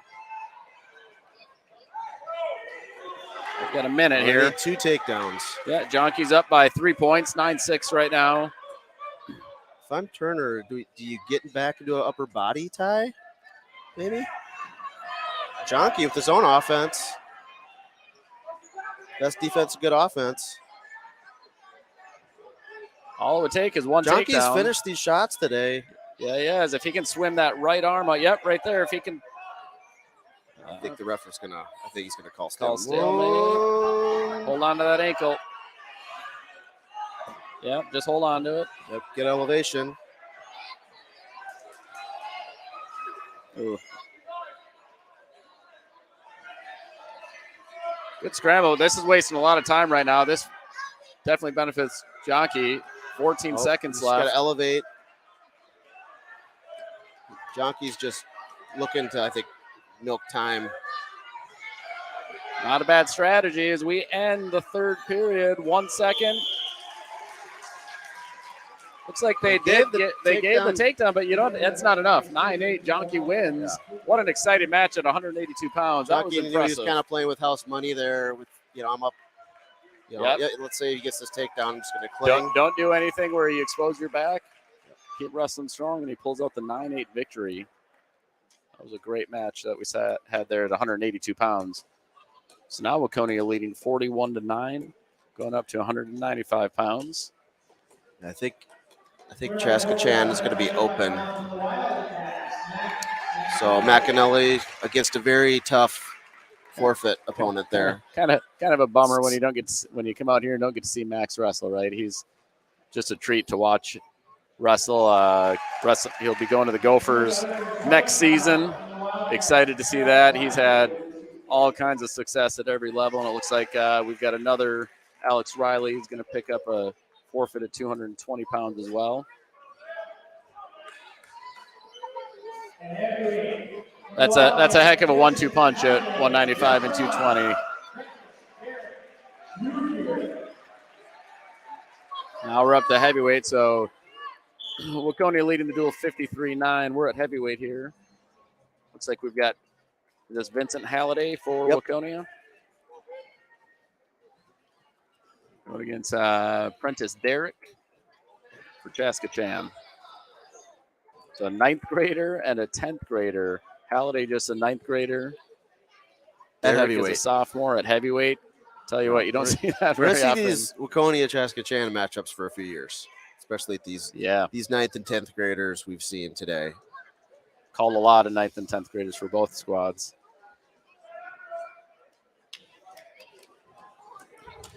Halliday put a lot of work in this offseason. Also was a Fargo qualifier in Greco.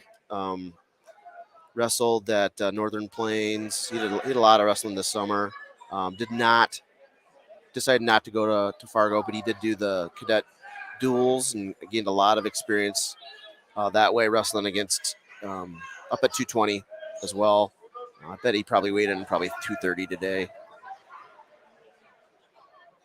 And Derrick, I bet he's close to the max here. I bet he's a 285 pounder here. Yeah, both wrestlers well built, heavyweights. Certainly can tell they can move quick. Both just working for inside position right now, trying to get to their tie-ups. Oh, we got a shot coming up. Careful off the mat there. Sorry, we'll try to capture that. Derrick also has a younger brother, 8th grader heavyweight as well. So, brothers in wrestle-offs to make the high school spot. Oh, nice slide by. Good slide by Derrick there to pick up. Don't see a lot of heavyweight slide-bys. That's a great technique. Good motion here by Halliday, trying to get back up to his feet. He's going to try to get one. Nice balance there for Halliday. Yeah, that's a nice way to finish that period right critical. At the end. Picked up that extra point, so now it's 2-1 going into period number 2. Coach Stripling giving Halliday some pointers here, doing a great job working with the upper weights. Really appreciate having Jason on the staff. He put a lot of work in as well with guys in the off season here.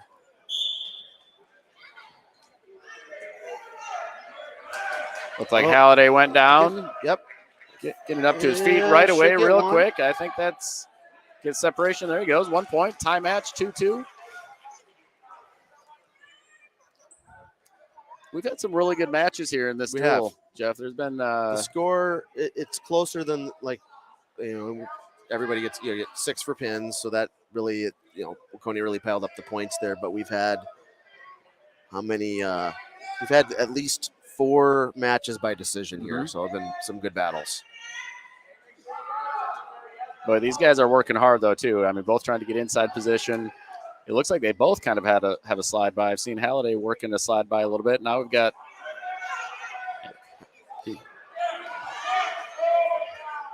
like that just kind of slipped. Oh, Halliday now he's get to a cradle. I think he's got it locked up. If he can turn it inside that circle, stay inside. He did get it. He's going to near fall. Picked up Good- two-point near he fall as was- well. He was close to falling on his own back. Oh, Oh, no. no, and he Ah. just slipped. I jinxed him. Got a little bit high. Got the Chaska Chan heavyweight Derek. 6-4 right now. There's still near fall being held. Derek does pick up the fall. It's Two good heavyweights. You're going to see those It's a two. sport of inches. You know, Halliday would have been inbounds. He could have, if he locked up that cradle, just could have had the pin, end up a Yeah. little bit off balance, falls on his back, and Derek with the pin. So, Looks but- like final score is, 53-14? That they've got up on the scoreboard. So, folks, Waconia takes that first duel. yeah, good wrestling by both squads, and I think the JV crew got a lot of good matches over there as well. So we're who knows if we're gonna take a little bit of time here to in between. We're gonna have Waconia now and Edina. But yeah, 53-14 Wildcats over the Stormhawks. We're going to take a little bit of a break here and bring you the action of the second duel of the night.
start us off. All right, we are back with our second duel of the evening, Waconia versus Edina. Coming up here soon. I just did the coin flip and get ready to get started. Good to be back. Welcome to any of the Edina folks that are tuning in to listen. You've got Jeff Catherman from Waconia running the live stream. Jeff's got all the equipment set up. Looks like we've got a professional system and setup here. Feels professional. We got these headsets, Jeff, that you guys went out and invested in. And I know you give a big shout out to the Waconia Wrestling Club. This is a lot of fun. I'm Todd Doroff from Edina. Jeff invited me to join on this call, which is a lot of fun. We did this a couple times last year. Did it for the section tournament, team tournament, in the finals, and we did it for our duel and try up at Cooper as well. So excited to be back here wrestling. It's been a good start to the season. Waconia coming off a win over Chaska Chan in that first duel of the night, and now we've got Waconia and Edina coming up. Yeah, so Todd, we talked about maybe a couple of matchups we were excited for, especially one. I think 106 here is going to be a good matchup. I know Nichols definitely bigger than last year, and more of a full size 106 now. And Olsen, I'm telling you right now, he's not going to be happy with what happened in that first match. So it's gonna be obviously a couple of inch difference on this first one, but that'll be fun. Kind of reverse roles here for Anthony. He was kind of the undersized 106 pounder last year, and from what you said, that's what we've got in Ian Olsen. Obviously, a really strong wrestler, good wrestler, and Nichols a good wrestler. Actually, so far this year, Anthony's undefeated right now. Won our tournament that we start off with at the Edina Invite, and this should be a good match. Start our duel.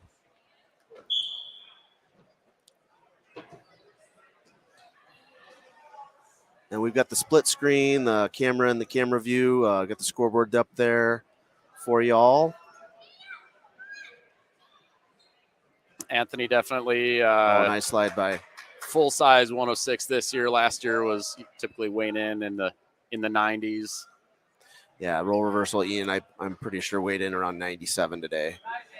Talking to him earlier. It's like Nichols is gonna probably look to do a takedown release kind of game here. Typically where he starts, he spends a lot of time. I'm sure both these wrestlers do a lot of wrestling in the off season. Yeah. Anthony puts in a lot of time. Yeah, I think I remember at Min USA, Anthony, if he didn't win, he was either in that championship in one of the schoolboy weight classes there. Did he do freestyle Greco at all this year? He did. Yep. Great. Yep. He definitely was went to a lot of the freestyle Greco tournaments, went down to Min USA after the high school season last year. So he's a freshman this year. We were pretty excited when he used to be in the Richfield program and came over to Edina in his 8th grade year last year.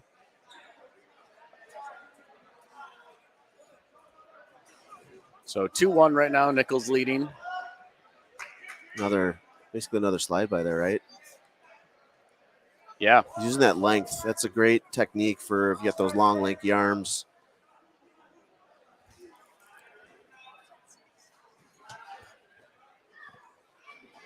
Nichols up 4-1 right now. Just under 30 seconds left in the first period. He's got a cradle locked up. Olsen looked like he did a nice job defending that. Nichols rotating, going back and forth between barbed wire and trying to run that cradle again.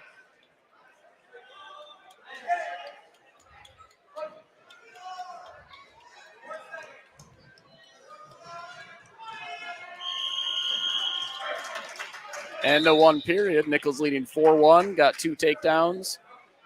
Olsen defers and Nichols chooses down.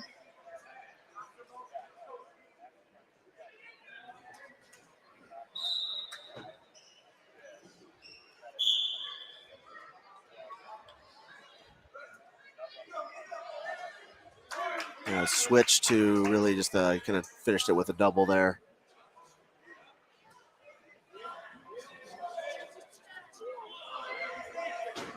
Score now 6-2. Olsen really good in those left side single legs, just a little bit of a far away shot there. Now it's a scramble.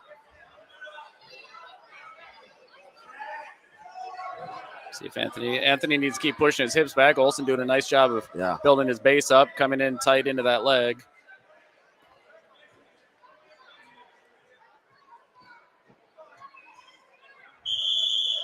So the ref is just going to call stalemate. Back to neutral. We've got minute 13 left here in period number 2.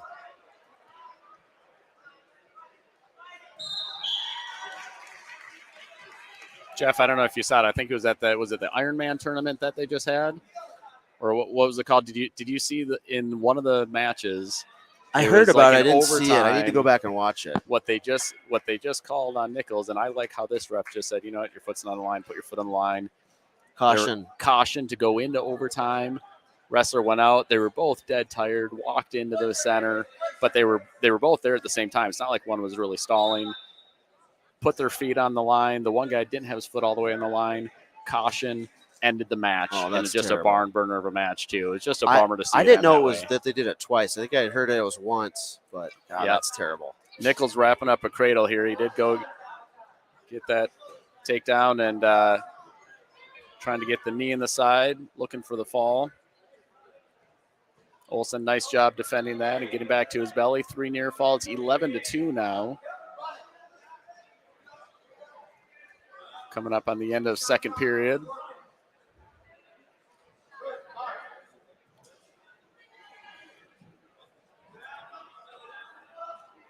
He just got one swipe there. I don't think he's going to get any near fall on that one.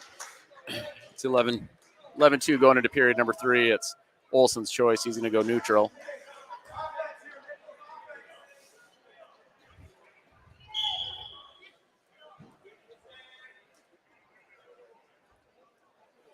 Based on what I'm seeing over here on the Edina bench here, Jeff, I'm thinking probably going to see forfeits for Edina. Just really young at 113, 120, and 126 right now. Have some wrestlers in there, but they just don't have as much experience, and Waconia's got tough kids at those weights. Nichols with another takedown. He goes up 13-2.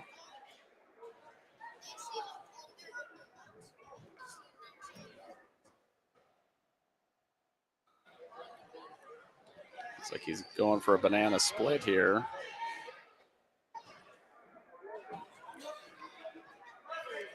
Picked up 2 more near fall, 15-2. He's up by 13. Needs to go up by 15 to get a tech fall.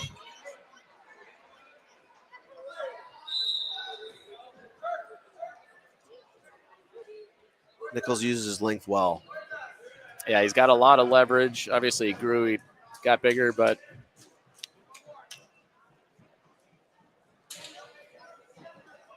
tall for a 106-pounder. Yeah. Another cradle. Can't have your head toward your knee against Nichols here for sure. He's going to try to get the pin here, otherwise it'll be a tech if This is Ian going to can do it belly one way or out. another.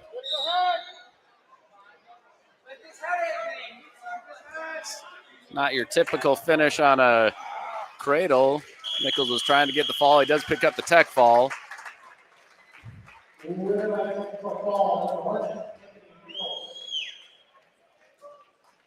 So Edina will take 5-0 lead in the duel, but now we've got 113, 120, and likely 126 forfeits for Edina right now. Got a lot of youth on our squad, Jeff. We've got a lot of young guys, over 40 wrestlers in the wrestling room for the first time ever. We're just trying to keep up to the Waconias of the world and try to get some of those numbers.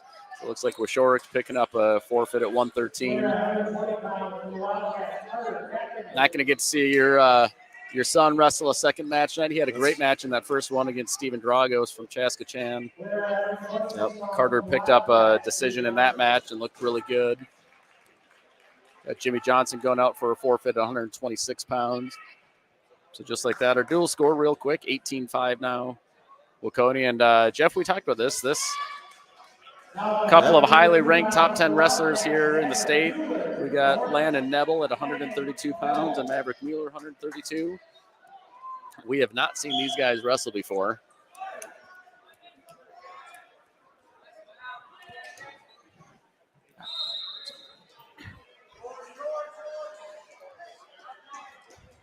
Slide by attempt here. Another You know, counter slide by. They're both. I guess I don't know if Mueller's a big slide by wrestler, Oh, but yeah. I know Nebel is, and he gets in on a nice dump. He's trying to go to cradle. Near side cradle. The referee has not awarded the takedown yet. No, just let continuous continue? action.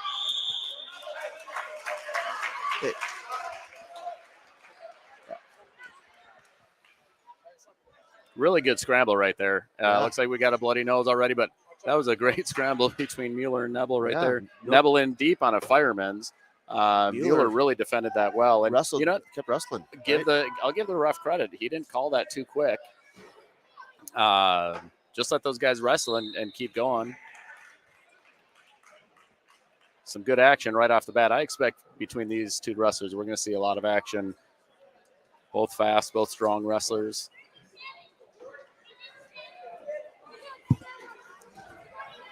Then it'll be interesting. There's a bevy of options this next weight class. We think it'll be probably Troy. Yeah, so Doroff will be at 138 for the first time this season. He's been up at 45. Even wrestled 152 last week against Champlin. Then we're likely to see, I'm guessing, Hips probably. or Solomon at 145, 152. Potentially Miguel Tapia. So Landon, really tough break last year being in our section. Man. We had 2 top 5 place winners in the state tournament in AJ Smith and Lincoln Vick. And Landon ended up taking 3rd. He was a 4th place in the state 2 years ago as a sophomore. Very well could have those same scenarios this year. Maybe not that weight class, but other three ranked kids.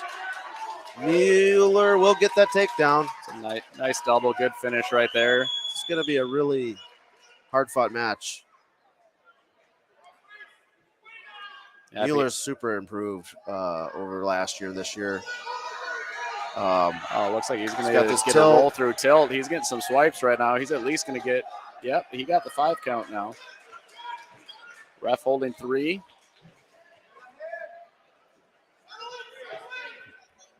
And this is the position where he thrives.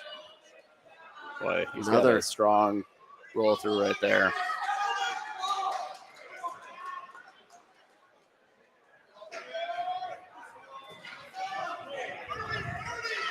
It's another 3 for Mueller. Strong ride, picking up 3 near fall. Looks like he's trying to continue working that. He's up 8-0 real quick there, Jeff, with those near fall. And he's going to look to get it again. There's 10 seconds left here in the first period. Neville, he's got to just get out of this period right now.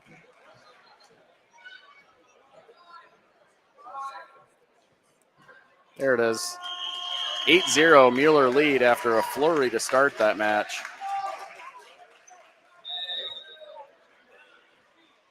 Like Mueller chooses down going into period number 2. He's leading 8-0.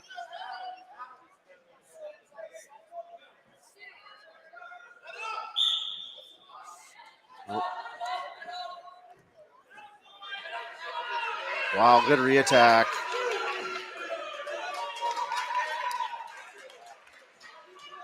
Nice re-attack by Mueller there. He goes up 10-0 quickly into period number 2. See if Landon can get some space, get up to his feet.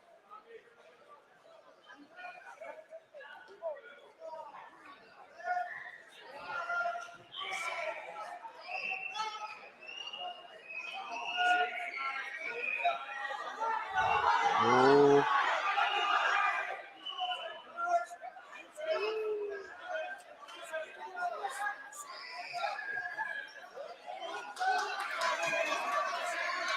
Mueller's impressive on that ride, Jeff. Maverick's putting a lot of things together this year. It's really cool to see, somebody work so hard, make it happen. He's going to be a tough out for anybody. That's going to do it. That's going to be the match. He's going to tech impressive fall. Performance for Mueller.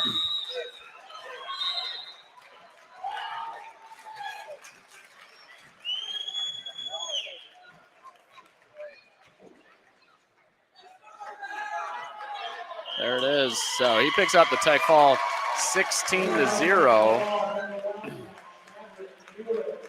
Impressive performance by Maverick Mueller right there, Jeff. And good respect for both wrestlers there in that handshake. That's what the sport's all about. I know Landon really, that was not the outcome he was hoping for, but gave him a good, hey, good job. Credit to you. I mean, Yep. mutual respect. Give some mutual respect.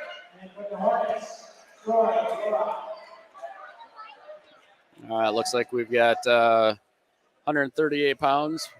One of my favorite Edina wrestlers, Troy Doroff out here. Lincoln Vick, top wrestler in the state here for Waconia. Lincoln a little aggressive off that whistle there. Caution. He's got two more. Or I guess one more before it then starts points piling up there. Yep. Lincoln, an awfully impressive wrestler. Seen him around all the circuits, freestyle, Greco. He gets to a lot of tournaments as well. Just a real impressive wrestler. Uses his length well too, right? Yeah, and Lincoln's just he's very different from any other kid that he's just got a different feel, and given he's up a few weights from last year, but he's just long. I think, but he's probably 5'10", and aggressive and physical. I think that's the difference. Lincoln this year, prior years, he's even turned up the physicality. Yeah. Doroff up at 138 pounds. Was at 113 at the end of the season last year. And I know Troy put in a lot of work this offseason too, some on the freestyle scene. And that's really going to keep paying off here. Keep getting yourself exposed to those different positions, those different techniques. Troy's gonna continue to improve here. I know he has. And it's been good to see his progression for sure. That is a good cradle by Vic that he has locked up there. He's got a cross-face cradle. That's probably going to be pretty tight right now. There's a lot of time.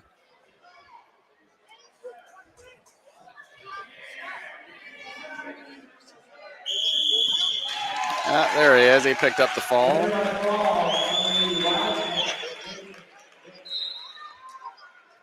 So Waconia adds to their lead, picks up a pin there at 138 pounds. I think they're up now 29-5 in the duel, coming out at 145. Just going to be, looks like hips. Yep, we've got Owen Hips coming out against Brady Duel. Another strong wrestler coming out for Waconia. Owen, senior. Yeah, Duel Jr.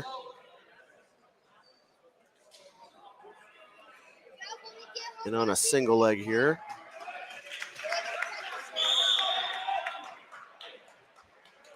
And straight to that leg ride.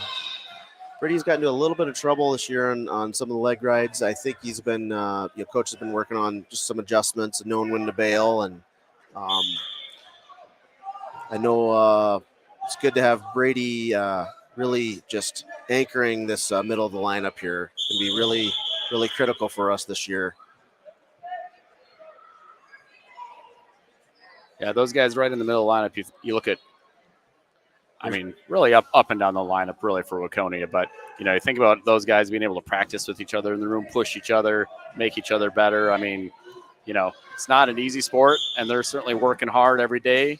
And when they can push each other and make each other better, this is, yes, you see the outcome of that. No shortage of practice partners, those middle eights.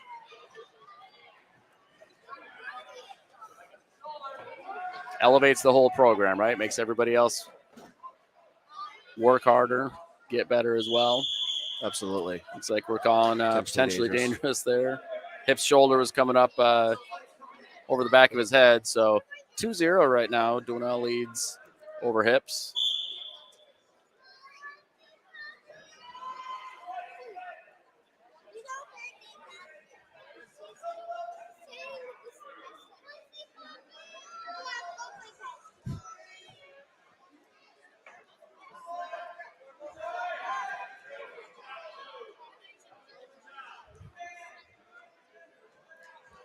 Duel now working on his own tilt. Oh, he's got to be careful there. He's got to be really careful for just a second there. Hips kind of has, as I say, he has like his own headlock. Right, the scramble here. Oh, put a leg in there. Duel scrambles. He gets 2 near fall. 1 escape. 4-1 now. Duel leads. 20 seconds left here in period number 1. Well, that was an interesting situation they put themselves in. Duel really just overpowered Hips there. Hips was wrestling 138 last week. Bump it up, coming up to 145 here now. But that's going to do it for period number 1, 6-1. Duel, a couple takedowns and 2 near fall. This is kind of the time of the year where you kind of see kids starting to shift weights, right? We're about a month in, so 4 weeks of, daily practice, sometimes maybe twice a day, plus competitions. If you get the right diet dialed in, those pounds can fall off pretty fast, and there's this weight certification process, why it's pretty important of, what's the healthiest weight can go down, right? Yes. So 7-1 now. Winnell leading Hips.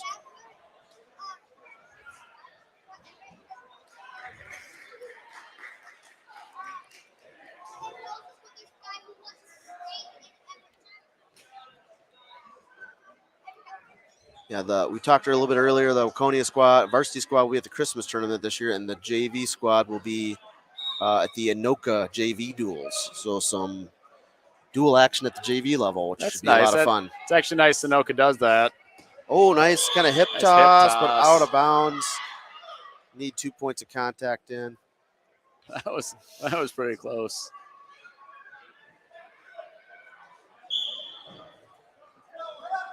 Shot from space by Hips. He's got to be able to get that leg back. Duel with a nice sprawls. Gets behind. Hooks the ankle. Looks like he's going for a near side cradle, Jeff.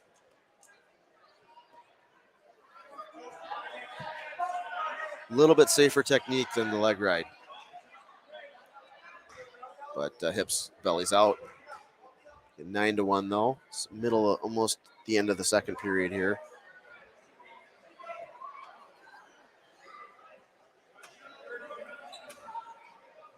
Should be a lot of JV matches over there. There are a lot of, yeah. It's fun to see that many kids over, particularly for the Hornets, having that many guys on JV right now. And, they've been having a lot of fun. They just learning, a lot of them newer wrestlers, but getting that experience right now makes a big difference for those guys. Yep. And one of these days, I apologize. I wanted to try to get a view of both mats, but the scoreboard, I think, is on this side. So for the JV mat, as we continue to build and get more of a team for our live stream crew of 1 right now, here in Waconia, we'll hopefully get a couple of streams going. Jeff, I kind of expect you guys really, you've upped your game from last year to this year. There's got to keep raising expectations. Heck of a lot of more game here. Pretty soon you're going to have a full-fledged staff and TV camera crew. You might have like some roaming. I don't know. I'd probably have some drones up here with some live action above the mat, maybe. I said drone it earlier. Cam, that would be really cool. Kind of like they do in the could have NFL. One floating up. Yeah, right. Kind of have it hover, follow them around. Go right above the huddle. That's right. Hips with his own hip toss. 9-3. We're in period number 3 right now. Minute 20 left. Going to his cradle.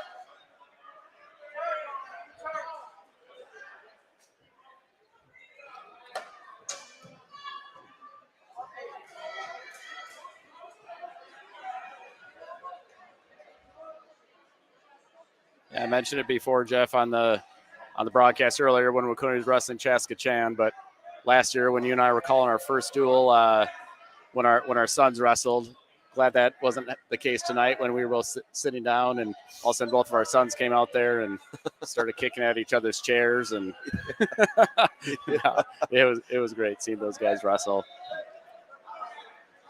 It was that was memorable. That was impromptu at its finest. Hips trying to look for a turn here. He's down by 6, so he's got to go for something. Yeah. Certainly would have to put Duel to his Oh, he's trying for back. Looks like banana split or spladle. Duel just kind of trying to grind this out. give Hips credit. He was down by 8 and come back, get Good that fight back.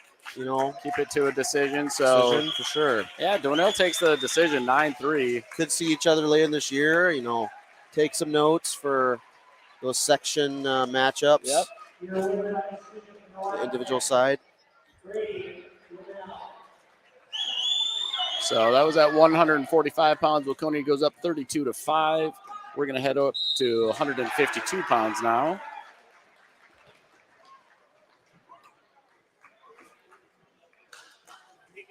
This is Miguel. Yeah. Junior Miguel Tapia, wrestling for a few years now. Looks like is this Will Goldschmidt for Waconia? Yep, Goldschmidt had that close one with Gillette last match. Yeah. Now Miguel doesn't have all that much wrestling experience, but he is just he's strong in his core. He's a strong wrestler, and he just tries to stay fundamentally sound. He's got a good stance, good kind of reaction there. Good, nice that's shot. Goldschmidt's best attack. I've been watching him since youth, and he's just really good on those double legs. Football player. He suffered a pretty bad ankle injury middle of the football season. Has worked his way back. Many of us are really pleasantly surprised Will's back and helping out the varsity here. That's great. That was a nice blast double. Yeah. It looked like just a good football tackle. We were talking about it off air, Jeff, but anybody that has a kid that plays football, and even if that's their primary sport, wrestling is by far the best complementary sport that football players could do. So much overlap between the two sports, and it really doesn't matter what position you are. I know, whether it's lineman, but it can be linebacker. I know Waconia's got a lot of football players. That's one of the things that we've tried hard to do at Edina. We've got a lot of new freshmen and sophomores that are football players. Honestly, first year wrestlers, but they're athletes. So maybe in 2-3 years, they're gonna learn a lot in that amount of time, and it's really gonna help. The two sports complement each other really well. Yeah, for sure. I can't think of a better off-season sport if you're a hardcore football player, and just the toughness, the intangibles. And you hear NFL and even college coaches, when they learn that someone's, plus the stats and all these other things, measurables, but then they're a wrestler too. That it's a difference maker. All the intangibles you get from it, and just understanding leverage, understanding pressure, and just becoming a tough physically and mentally, right? Yep. So it looks like Goldschmidt takes 2-0 lead here in period number 2. You know what, Jeff, I might be biased, but I don't think there's another sport that can teach you some of those life skills of just hard work, perseverance, commitment. If you want to learn discipline, get into a wrestling room and be in this sport. You'll see it in all sides of it. Yeah, and for those that are physically active, you maybe if you do CrossFit or if you do other things, even just like you're learning weightlifting, you start body weight exercises, and they can be pretty tough, right? Well, not only carrying your own body weight in the sport, you're carrying someone else's, and you're trying to execute technique. Right. There are few sports as difficult as wrestling. That's why it's great. Goldschmidt with a nice pin there off of a half. Nice bounce back win for him. Heading into the Christmas tournament this weekend, that'll give him some confidence. And now we're heading into 160.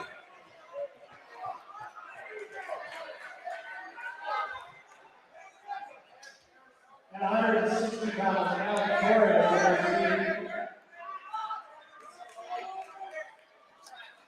Looks like Edina head coach had to tell our wrestler to head back to the bench. It's not your turn yet. He's just real excited to get out there and get out and wrestle. Looks like two Torres brothers are each going to pick up a forfeit, 160 and 170. Here's Cooper Jonke at 182 pounds, had that real impressive win over Turner against Chaska. Yeah, Cooper was on fire this last match, and he looks like a different wrestler just week over week, even since Saturday. That's a great sign for this Waconia lineup here. Yeah, just wrestling with a lot of confidence. I mean, he went out in that first match. First thing he did, attacked aggressively, picked up that takedown right away, took an early lead, and he never surrendered it. Picked up a really nice win against a strong wrestler for Chaska Chan. And finished the shots, and that's been, I think, Cooper could probably tell you himself, like, over the years been really great at getting in on legs. Finishing, it's still been kind of a journey for him. I'm seeing that this year he's definitely dialing into the technique on just finishes. So.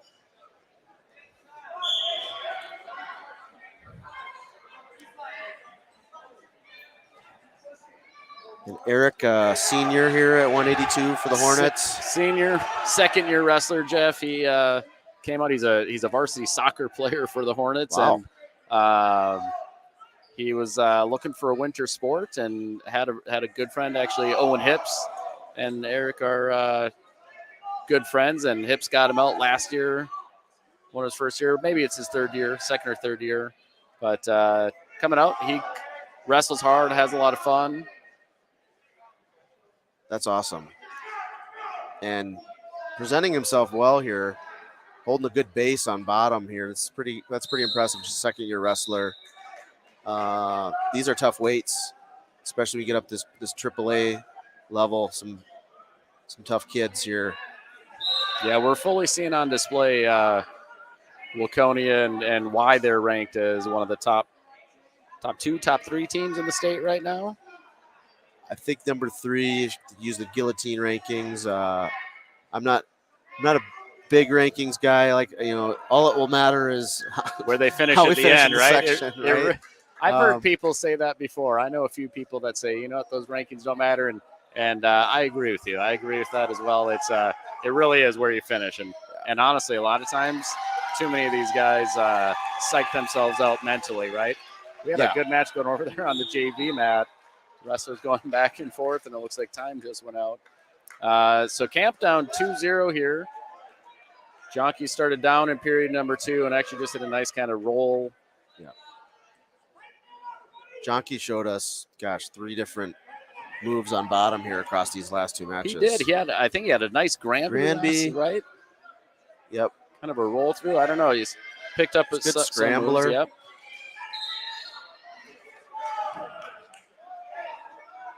We got this reversal to Camp's back right away at the beginning of the period, so he's got a lot of time to work with. Camp doing a nice job of fighting it right now, but it looks like Jonke is just kind of settling in right now.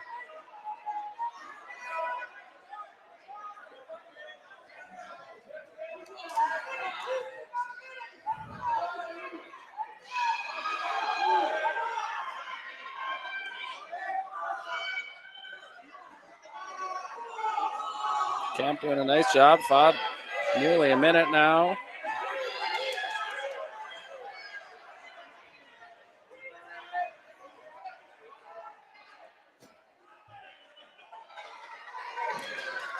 Good fight here by Camp. He's been on his back for, 45 seconds at least here. Talked about carrying someone's weight. Yeah, right. He did it for over a minute there, and Jonke does pick up the fall. Picks up 16 points for the Wildcats. And looks like we're going to have Kenneth Brayman coming out, and we're going to see Gopher recruit Max McAnally. You guys, it's a real treat for you guys. I'm sure every time you go to duels and tournaments, getting to watch this guy wrestle. Yeah, it's, I think I mentioned in our first duel of the year, I feel like Max is a 1 in a million type of kid, athlete, and individual, and I stand by that comment. He's a tremendous guy, mentor to a lot of kids, leader to a lot of kids on the team, obviously, and even our youth kids. Makes an appearance a lot of times at our youth practices, and once he started to really focus in on wrestling was going to be his sport, you can see the sky is kind of the limit here. Excited to see how he will progress even at the next level next year in the Gopher Room and beyond. Pretty sure he'll be looking for to make the junior world team now, U20 team. Yeah. Freestyle. Just one of those kids that you watch come up, and just the pure athletic talent that he has and possesses, and clearly a strong work ethic. Hard not to root for those guys, and especially when they're staying home and going to wrestle for the Gophers. That's pretty exciting. So Max working an arm bar.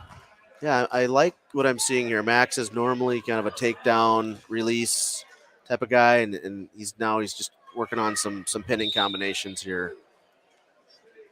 And that'll be critical as we progress later in the year. You get more for a pin than you do for a check fall. Yes.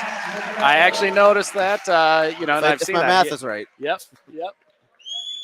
So McAnally picks up the fall. Waconia goes up 62-5 right now for the team score. And here we've got Alex Riley. Looks like Brody Perry, one of our top wrestlers in the upper weights. Looks like he's bumping up from 195 pounds. Yeah, Perry's good sized here. Yeah, he's Another he football? does not. Yep. Strong football player. Not an ounce of fat on Brody Perry either, and he weighs in at 195 or a little bit under that.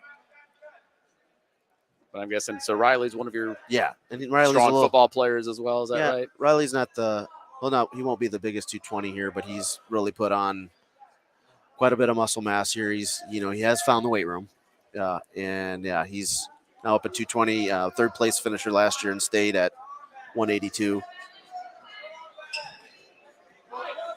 Perry, nice defense underhook there. Yep.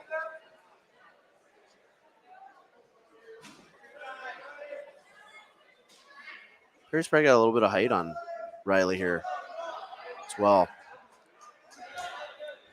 Good shot. Double leg and to a single.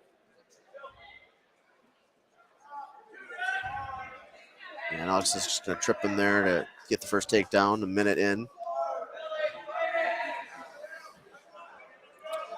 Stay tuned after this duel, our third of 3 duels tonight. Chaska Stormhawks against the Edina Hornets. Last match. We'll be carrying this on our stream for all the Edina and remaining Chaska fans out there that aren't here today. Jeff, we appreciate you sticking around because your team's going to be done here after these 2 duels, and appreciate you just keeping the live stream going for our Edina fans that are out there. No, happy to do it. This is so much fun. I love just showcasing the sport to anybody out there, and for those that are enjoying our channel here, if you can give us a like or give us a subscribe, that'd be great to just continue to build our subscriber base. And it may not be your hometown team, but hopefully we'll bring you some good content over the year. And looked like a pretty tight arm bar there by Riley that he was able to work Perry over. But promoting wrestling, Jeff, you've been doing that for a while now. You've got a couple of sons that wrestle. Carter here's on the high school team, and I know you've got a younger one coming up. Yep.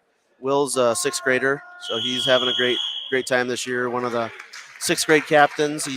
He does soccer too. We're doing kind of soccer and wrestling, and so far so good. Doing both of them this winter, but it's so fun. Like I said, you and I know we're like-minded in that we want to get as many kids in this sport as possible, and the championships and the medals and all that stuff, they're great and the great things to shoot for. Those will fade, but the relationships in this sport and just what this sport will creates those characteristics of our kids that cannot be matched. Yeah, better human beings is ultimate goal, right? When get some life skills, as we already talked about earlier, but just core characteristics, like you said. I think, and if we can promote it, if we can bring this out, we can have people tune in on a live stream and broadcast it. Absolutely. Might have to ask you to come for some of these Edina duels when you guys aren't wrestling with this equipment setup that you got here, Jeff. Absolutely. Well, let's talk to my agent.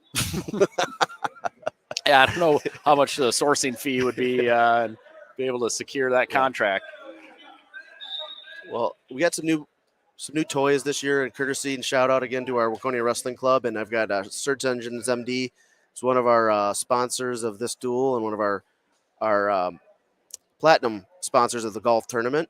So thank you to Search Engines MD. But got some additional funding this year for new equipment, and I think one of the great advancements and innovations we got StreamYard is the software platform we use for all the overlays and some of these other things, the picture-in-the-picture view. It's a great tool to use. So those that are joining this there's a link in there. I think we might get some affiliate money if you sign up for using StreamYard.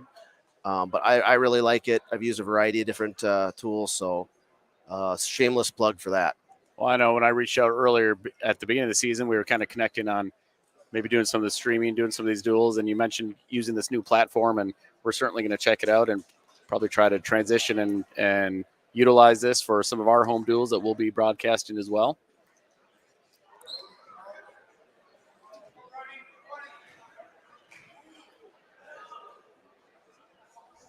This last weekend we were in Hastings, and they had actually a public TV station doing their duel that's been around since like 1983, and then they've gotten into live streaming. They do hockey and basketball and all this stuff, and have really good commentators. And we're doing this for a fraction of the cost of that, of what they do. And they had a camera on the mat that connecting via Wi-Fi, all this other stuff. I'm like, wow, we're not gonna probably ever get to that level, but I think we could do it at a pretty reasonable cost, and continue to showcase these kids doing the sport they love. No, that's a good setup. So we got start of the third period right now. Riley's up 8-0, leads here at 220 pounds. Right? You said Riley took third in state last year. Is that right? That's right. So obviously, heck of a season last year. There. Strong wrestler here. Perry doing a good job trying to stay with Riley here, bumping up to 220. And Riley was the backup number 2 running back on the football team last couple of years to McAnally, and has committed to University of Duluth. All right.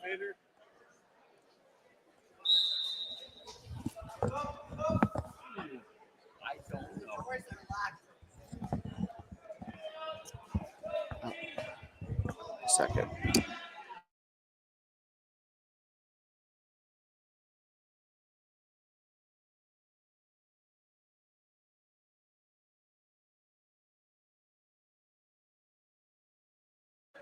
Sorry about that. Trying to help someone find an elevator here nearby us.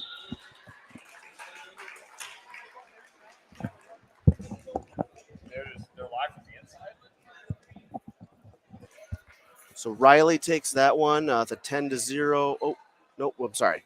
We are blood time? Blood time here. Sorry, we're a little distracted. We're trying to help. We've got a multitasking elderly couple trying to get out some of the doors that are locked behind us, and somebody's going to try to get around to the other side. So we were trying to help them out. But what do we got? Blood time for Perry right now. Now, for those new to the sport,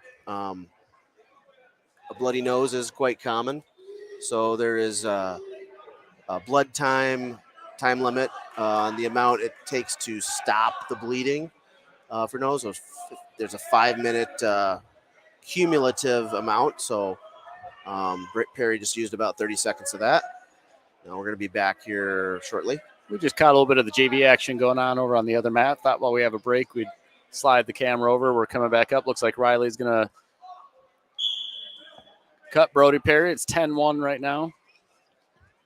40 seconds left here in period number 3.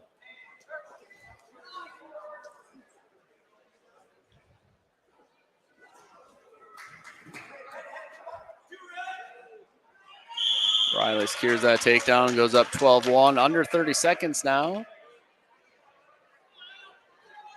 Jeff, I'm so used to when I'm commentating having to say how much time is left and what the score is because we haven't had that split screen like we have tonight. So it's a game changer. I love it because that's a constant task you have to do, and you don't have the scoreboard in view, right? I've already got some text from some folks on the live stream saying how much they enjoy having the wrestlers' names up there, the scoreboard. We're going to try to work on it. Edina Hornet fans, we'll try to get it up there. Hopefully, we'll see. That's what I really like about StreamYard. You can edit these little banners down there, and you don't have to have a whole other program running to do it on a separate monitor or anything. So, well, there it is. That's a final 12-1 major decision. Riley over Perry. You know what? A couple times there, Riley had a real tight locked up armbar at the beginning of the match. Yeah, so Perry did a nice job of fighting out of that and ended up just getting into a major decision. So who we have here at heavyweight? Will We this got be Cam Rhodes. Thorson or this Rhodes? is Cam. Yep, this is Cam Rhodes. Thorson's been out with an injury. And for Waconia, we're gonna have Vincent Halliday, 9th grader. So another one of these Edina wrestlers. He's just third year into wrestling here, Jeff. But they don't give up. They keep working hard, and it's good to see him out getting experience here, and obviously going up against a lot of talented, tough wrestlers. The Edina squad's definitely brought the effort tonight. I've been impressed, especially that last match with Perry going up against probably Alex. It's the potential probably maybe state finalist this year. See what happens. And Perry really was battling that whole match, and he's going to have a good year as well, I can tell. I'll be interested to see in the next duel if Chaska Chan decides to bump up Turner to wrestle Perry at 195. They actually had a really good match at sections last year. I think Turner actually ended up coming out on the winning side, but see if that ends up happening. And Perry just a junior, so he'll be back next year as well. Yep. Helping anchor among those top weights there. And some guys waiting in the wings, it looks like, on the JV side. Yeah, a lot of those younger guys, again, pretty good size. Just need to get that experience, and that's what they're doing this Halliday year. with kind of a slide by. He finds himself he's in a headlock position here, but bails. Like you said in the last match, Halliday, a lot of Greco-Roman, is that right? Yeah, he did both freestyle and Greco this year. He was on the cadet, the 16U dual team for both Greco and freestyle. Okay. Carter was on that one. We had Julian Berg there from Eden Prairie was on it. A couple of the Shakopee kids. So that was a great experience. That and just being able to, and that was just as an 8th grader. This is 9th grade year. And I mean, Halliday, a 9th grader wrestling at heavyweight right now. Obviously, usually you typically see upperclassmen at heavyweight, but doing a real nice job here. Nice sit out there for Rhodes. It's good movement on bottom here by him.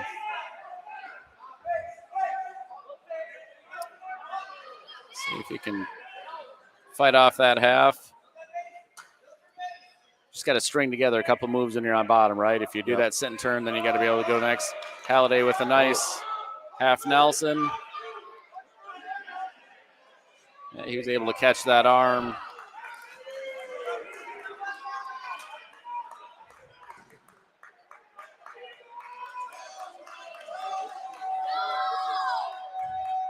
Halliday wrestled I think he probably wrestled about 20 varsity matches last year as well. He's got some great experience last year. Mostly at 220. I think a couple of times at heavyweight. The ref's getting a workout here. Jumping sides, and Halliday gets the pin there. Close out the duel. Well, that's going to do it for the duel, and Waconia taking the team score 72-5. You know what? For all the Waconia fans out there, good luck at the Christmas tournament this weekend. Hope you guys do well and represent Section 6 strong. And have a good rest of the season for you guys. Look forward to seeing you guys at the section tournament. I think that'll be the next time we see your team. Thank you, Todd. It was great commentating this duel. We got one more to go, and I appreciate all the kudos and well wishes, and we wish the same back to Edina. You guys are doing everything the right way, and I know you guys keep those football guys. I know there's a youth program that's brewing. Right? Yeah, we've got 45 guys in our youth program this year, Jeff, which has been you guys always run a great tournament as our well. Biggest one, the biggest group that we've ever had. So that's where we got to build it, right? Got to build it. Started with the youth program. Keep those kids engaged. Get the families together. Get them through middle school. Retention is the number one outcome. That's right. That's really something we focused a lot on as a club, and at the high school level, it's Waconia the sport of wrestling has a pretty high attrition rate, and if you can flip that, you can get a lot of youth wrestlers that are at the varsity level. You're going to have a pretty good team every year. So. Yeah, those years of experience, you cannot replace that mat time. And just kids that want to work hard, whether they've done youth or high school. We've had kids that started late that had pretty good careers as well, and. Looks like we've got we're gonna have like a little bit of a youth night presentation here, I believe.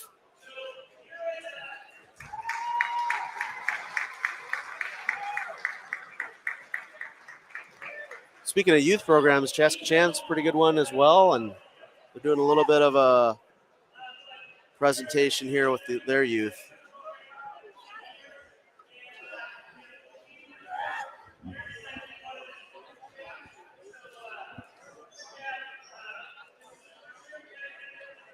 I think if we can, I might get maybe a post-match interview from one of the Waconia guys, if possible. Yeah. Yep, bring one of those guys in here.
So a little bit of an impromptu post-match deal here. We've got one of our captains and senior, Alex Riley, kind of do a little bit of a post-game debrief and recap. How are you feeling so far this year? I'm feeling great. I'm practicing Max every day. I'm getting better every day. This Christmas tournament this weekend is going to be a big test to us. So, I think we're ready, but, you never know with all the people there and all the pressure, you never know. So it'll be good to see what we can do there. How's the transition, over the last month, transition from football to wrestling? Yeah, it's a lot different. Football, it's just a short sprint. But wrestling is 6 minutes, so you're going 6 minutes straight. The pressure is kind of the same, but the endurance part of it's a little different. For sure. And talk a little bit about the kind of the culture and the feel of the program this year. We got almost 70 guys out, a lot of enthusiasm. Talk about, how, what's been your and the seniors and the captain's role this year, and kind of acclimating all the new guys to the room and what it's like to work.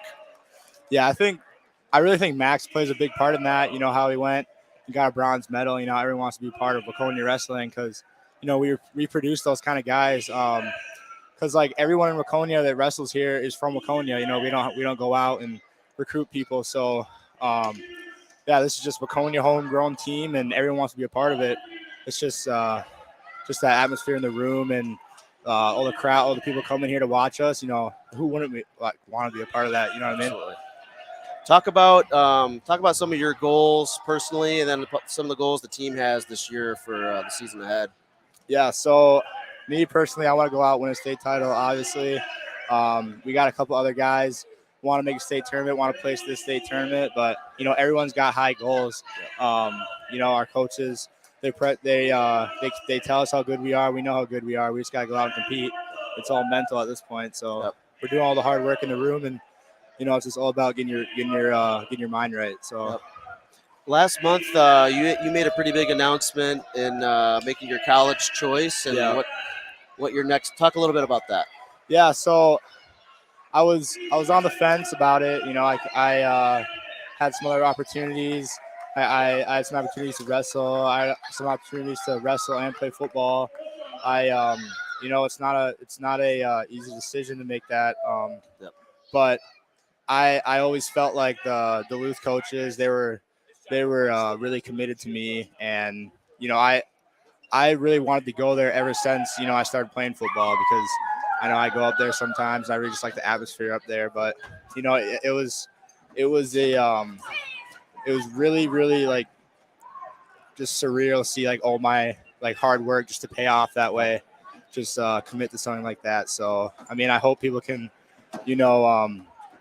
like obviously people on our team can feel that way, because we have good wrestlers and they can wrestle at the next level, but you just got to keep working hard and, just set your mind to it. How has wrestling helped you on the football field? Oh, tremendously. It's, there's nothing harder than going the whole season wrestling. And I truly believe that if you wrestle, I mean, everything else is really not as hard.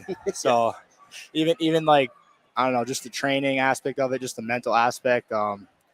It's just like, and it's not like you're doing it alone. Like you're with the whole team and everyone's with you. So it makes it a little easier, but yeah, for sure. Wrestling has helped me tremendously in all my other sports and in life too. So I'm really grateful for that. Alex, you will always be a really, a great wrestler in the Waconia program that I will always remember. But among my first interactions with you and impressions, for many people that don't know, you started in 5th grade. Yep. And we have a youth duel team. We do wrestle offs. Yep. And here comes Alex Riley, a little probably 84-pound, 5th grader, goes and pins one of our longtime state medalists that first year. I will always remember that about you, and how far you've come even since then in your career has been pretty special to watch. Kudos to you for how hard you've worked. And job's not done. We got a big year ahead. Yeah, right? Yeah, for sure. Absolutely. Appreciate, you gotta get showered and get on the bus, but appreciate you taking some time to talk to some of the fans out there and give a little bit of your perspective. Appreciate it. Yeah, no problem. Alrighty. See you, buddy. Yep, see ya. So we're going to get ready to go here for the final duel of the night, Edina versus Chaska. We'll be bringing that to you very soon.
All right, folks, we just had the captains for Edina and Chaska Chan go out and meet. I think Jeff just ran upstairs to get some water. He'll be back here in a minute. Again, appreciate Waconia Wrestling for sticking around here. And Jeff sticking around with his video equipment to capture our match here, Edina versus Chaska Chan. Section matches here, so these are all important. Important for section seeding at the end of the season, even though we're only about a month into the season, not quite yet. So started out at 106 pounds. Looks like Anthony Nichols is going to take a forfeit at 106. Edina goes up 6-0. At 113, Andy Crow will receive a forfeit for his front lines. Edina's open at 113 pounds. I think that's Dane Kroll picked up forfeit. Also open, Edina is at 120 and 126 pounds. So the first action we're going to see here wrestling is going to be 132 pounds.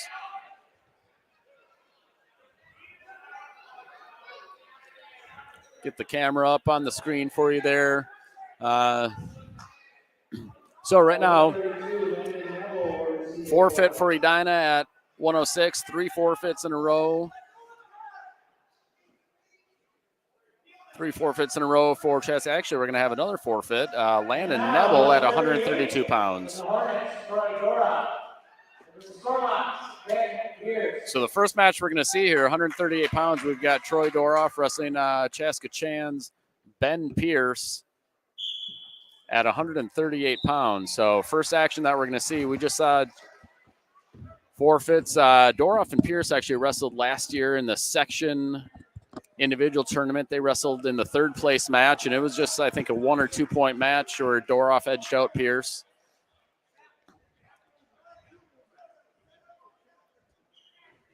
These two wrestlers have seen each other before right now. So 18-12, Chaska Chan leads after the string of forfeits. 2 forfeits for Edina, 3 forfeits for Chaska Chan, and first action here at 138 pounds.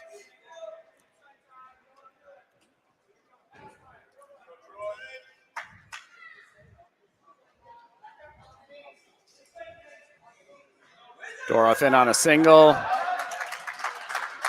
Does a nice job kind of with that single, goes out. Gets too high here with the legs in. He's got to see if he can slide back. He was trying that power half. This is the same thing happened last year, Jeff, in the section tournament. So Doroff gets takedown and goes up 2-0. These two wrestled in the section. 3rd place section. Yep, 113 actually. So both guys quite a bit bigger. Wrestled at 113 pounds last year.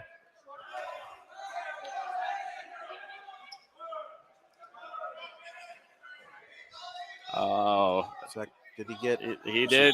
He did give him 2 swipes, and I think he's. Yeah, he did. He gave him 2.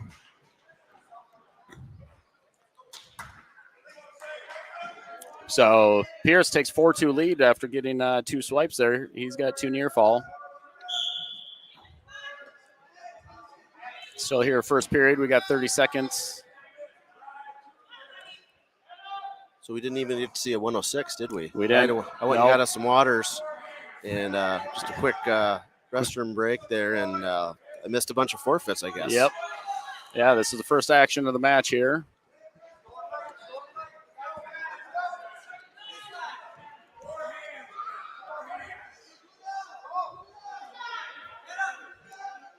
Short time. That's going to be the end of the period. So Pierce is going to take a 4-2 lead.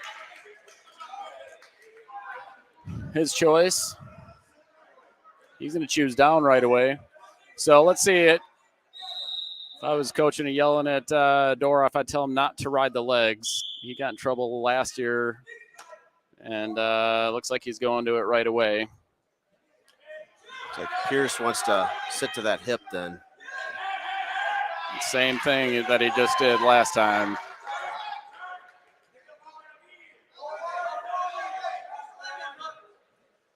Pierce has that leg split. He's reaching to that far shoulder, and he's going to look for some near fall.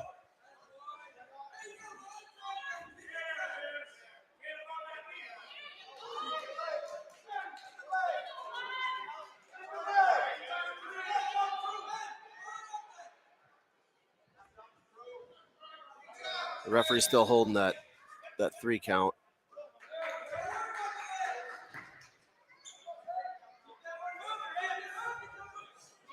Oh, he's got it. So when you hold on to that leg and he switches that barbed wire, that could be tight.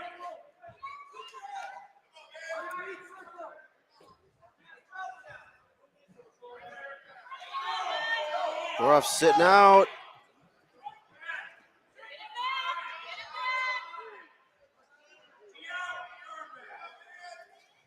Boy, Pierce is picking up all kinds of points right now. He picked up 3 near fall, picked up another 2 near fall. He's jumped out to a big lead already, 11-2.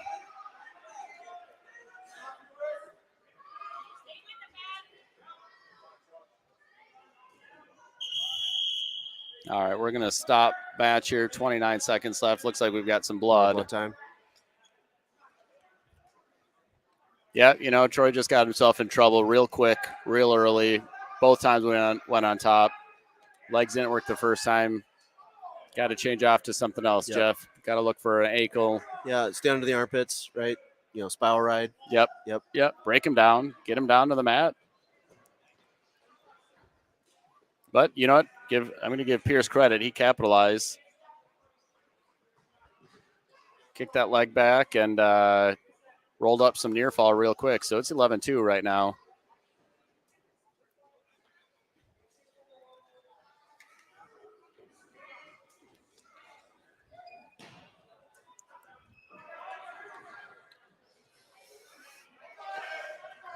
Still 29 seconds left here, Jeff, in period number 2.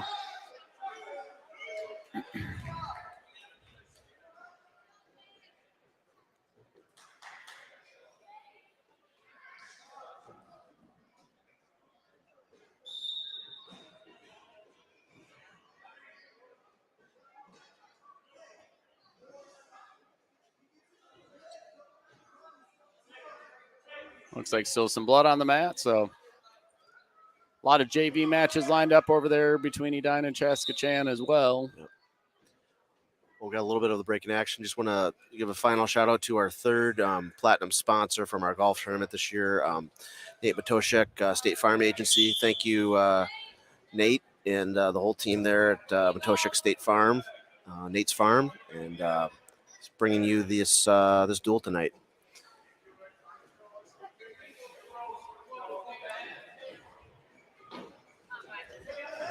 Pierce trying to look towards a kind of an arm bar. A head lever. To a tight waist. Doroff close to getting those hips out. Good hustle back to the center of the mat. I like that. That's going to be the end of the second period. It's 11-2. Pierce, pretty commanding lead right now. So coach tells Troy to take up, and let's hope he goes to something else other than the legs, Jeff. There you go. Spiral right off the whistle. Right away, he's doing the same with that power half, getting high. Got to stay in the pits on it.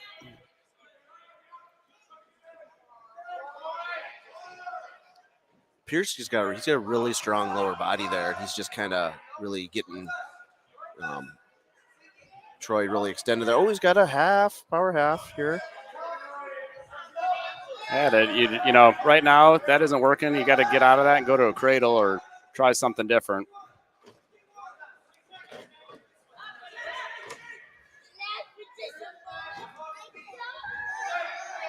Same reversal.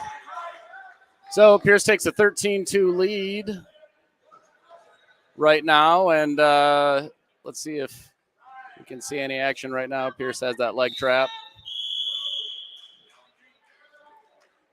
Ref calls stalling on Pierce with that leg trap.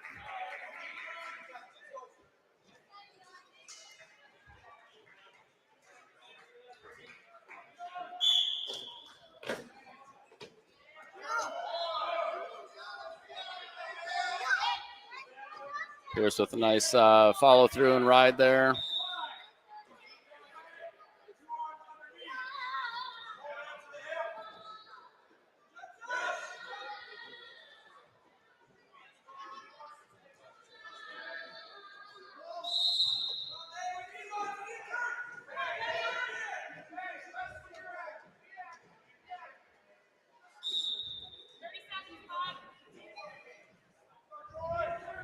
Not a lot of action right now going on. Got about 30 seconds left, right? 13-2. Pierce with a major decision locked in right now.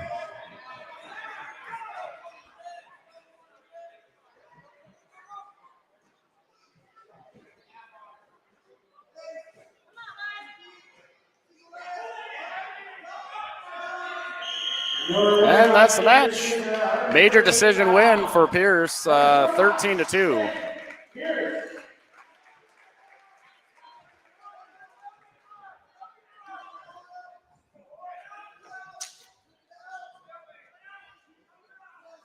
All right, so 145 pounds.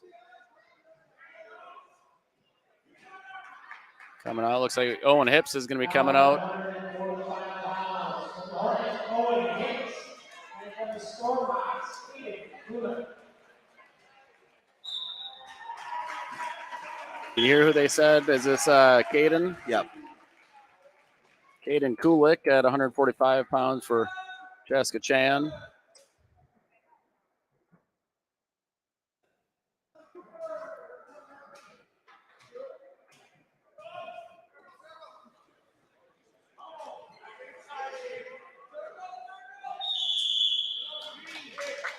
They're just called stalling on Chaska Chan. Hips working forward, driving forward.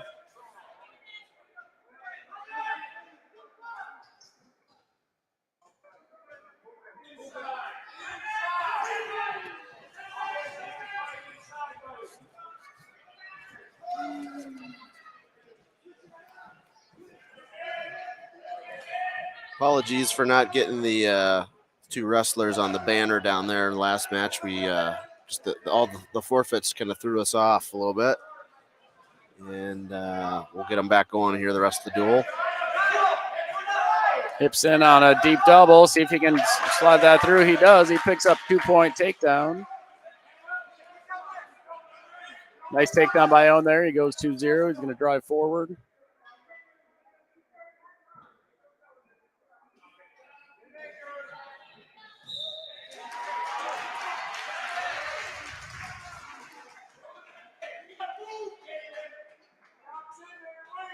Owen doing a nice job with this ride right now. He's got an arm bar and a half.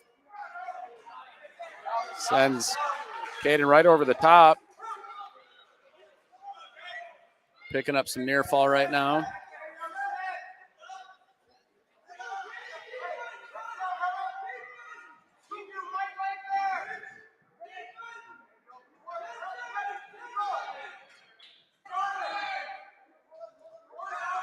See if Owen can work to get this fall. He's trying to sit out. Short time, just 2 seconds left in the period. All right, Hips is going to take a 5-0 lead going into period number 2. Nice first period there for Owen. Hips defers. Goats going neutral. Let's start back up on their feet again.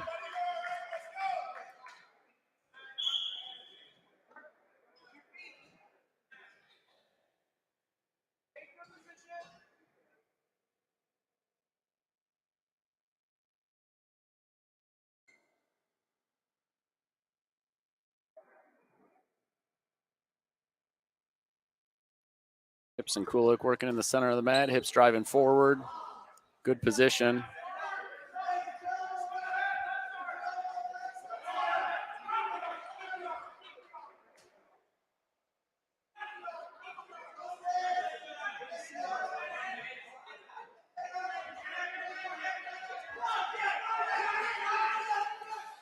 Hips in on a nice outside single.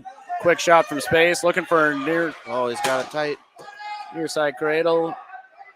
Actually switches off to a half Nelson now.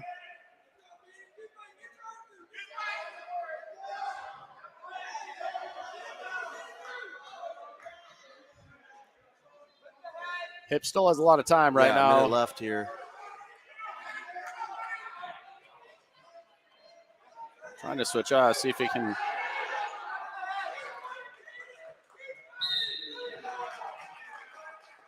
Trying to work for the fall. He's just got to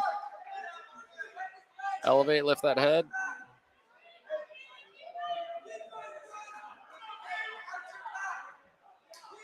He's got that left side shoulder still off the mat Yep. there.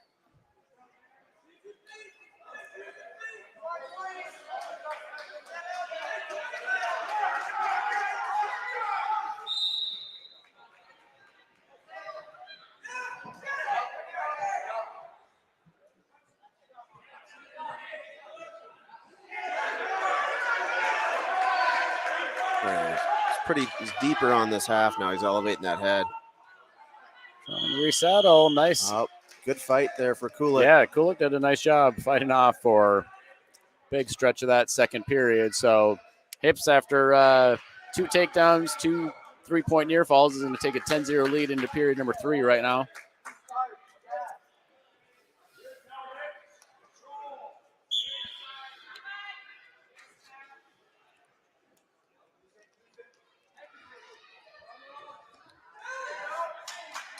Hips with another takedown.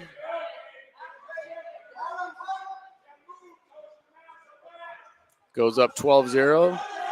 Being up 12-0, he's got to be hoping for something tight here because one more turn for at least a 5 count would be the difference between tech fall and pin. Well, now he's got both arms tied up. Let's see if he's able to. Bar. Kulik looks awfully flexible with that shoulder. Very wiry, yeah. So first secure your 3-point near fall and now work for the fall here, Owen.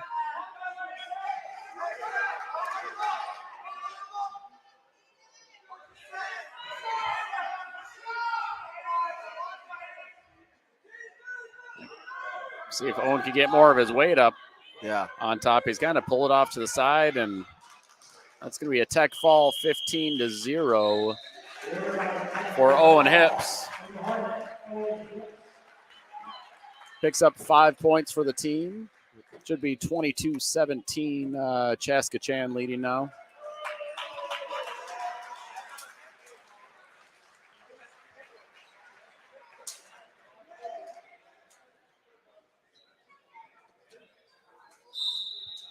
So we're going to head up to 152 pounds. Duel tightened up there, 22-17 right now. Chaska Chan leading. One of their best wrestlers coming out here, Michael Gillette. I did hear, and This could be Kai Solomon, I think. This is, yep, Kai Solomon for the Hornets. Jeff, I'm not sure if we had it wrong, if that was Russell Gillette at 160. Somebody said that it might not have been in the last match, but we'll have to see. Okay. Apologies.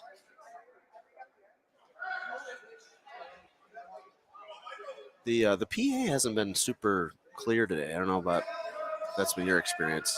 Yeah, really hard for me to hear. We've got headsets on.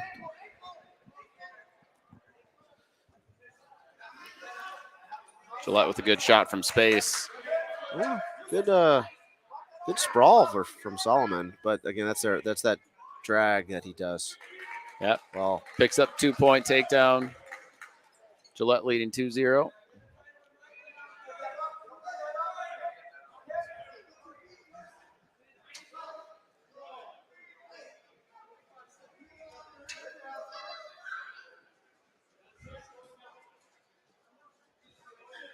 Be interesting to see right now on Chaska Chan's lineup sheet. Yeah, they show open weights at 195 and 220, but they definitely have. Yeah. Maybe they have people. See if they've got people that they try to bring and fill in from somebody. Now, high school league rules does allow you to wrestle both JV and then varsity, as long as you don't do your 5 matches, right? Yes, that's correct. Yep. Yeah. So they certainly could have somebody wrestle JV and then come over if they wanted to. Hopefully we don't know where all these wrestlers weighed in at, but hopefully the 82 and 95 are ready to go over there. That's right. Called upon. Tell them to be ready. Kai doing a nice job right now against a real strong wrestler in Gillette. He's 2-0.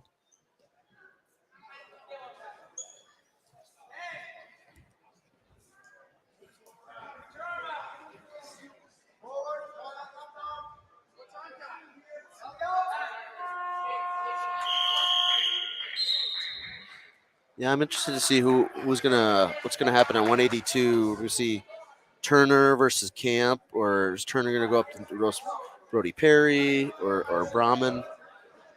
This could be spicy here at the end. Yes. See what they've got Spicy for some Wednesday. lineups. A nice switch there for Gillette.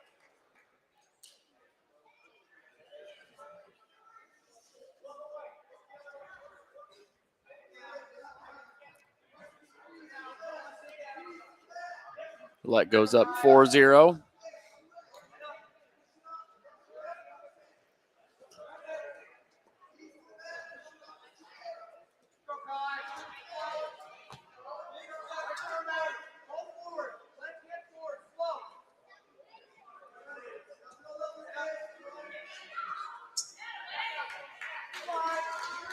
It's like a tight arm bar that Gillette just locked up. Solomon Armbar trying half.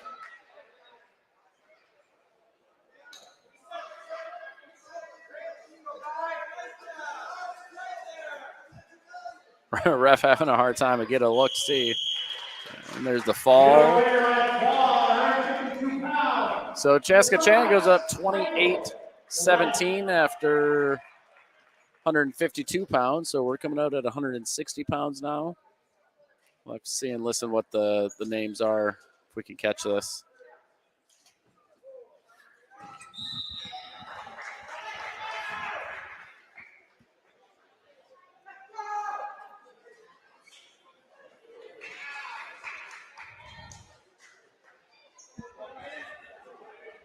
Now to 160 pounds for the Hornets, Miguel Tapia. And for the Stormhawks, Aiden Henson. All right, so Aiden Henson is our wrestler for Chaska Chan. We've got Miguel Tapia here bumping up to 160 pounds.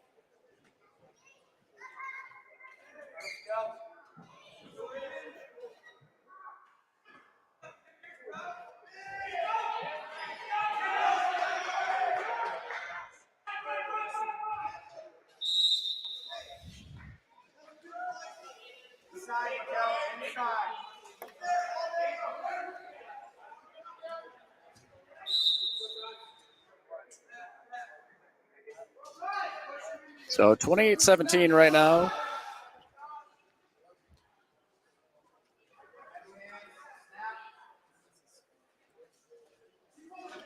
We got Tapia and Henson for Chaska Chan.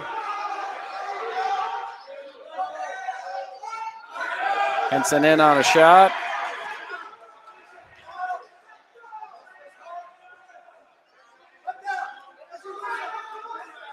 Brings that single up. Ooh. Dumps Tapia down for 2 points. Takes a 2-0 lead. He landed pretty hard. That was.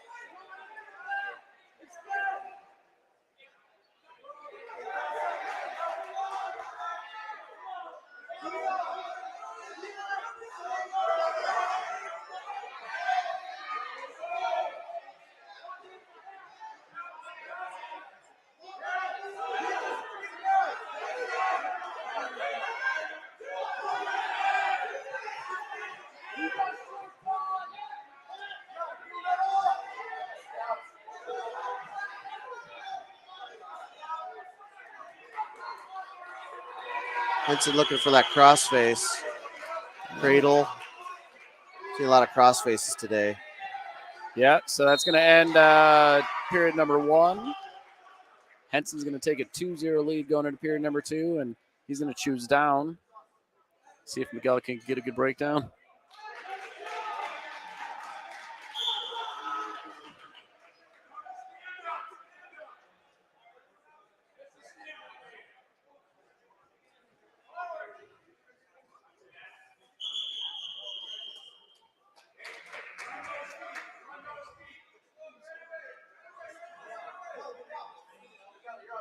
Miguel's still on top. Looks like they got a little confused there.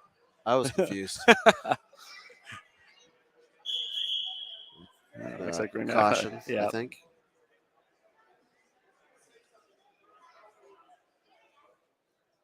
Looks like the JV card over there is wrapped up. Yeah, looks like they're wrapping up.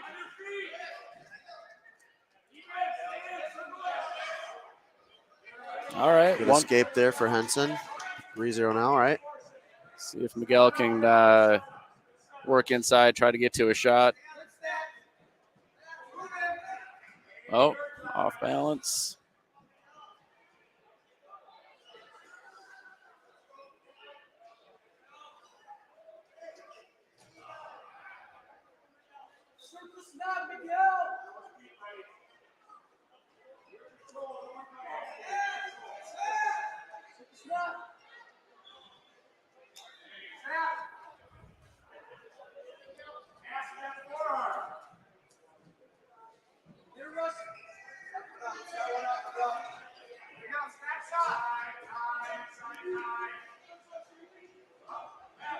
Just under a minute here in period number 2. These guys are just both fighting for inside position.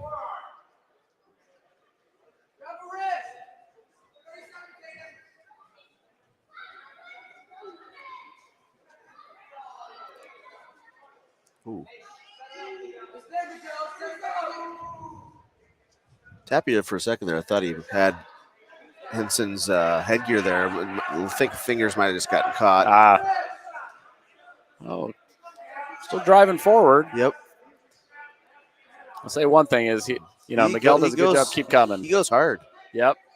He does not stop. He likes that collar tie.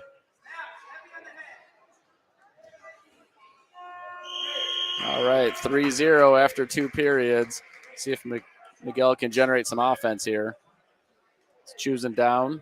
Needs to get escape and a takedown. He's got to be aware of that cross face. Yep. Henson.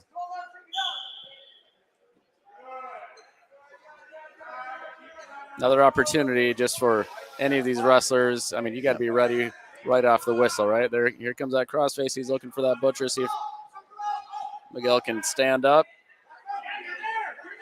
He's out. Nice there we go. Escape. One escape. All right. Tapia. See if he can go to work. Got to get some offense going on the feet. Well, I think if Miguel can really keep pushing hard, if he gets a takedown.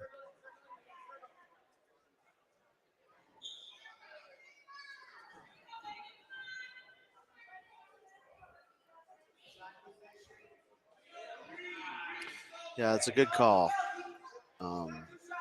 Tapia moving forward. Henson's kind of fading here a little bit.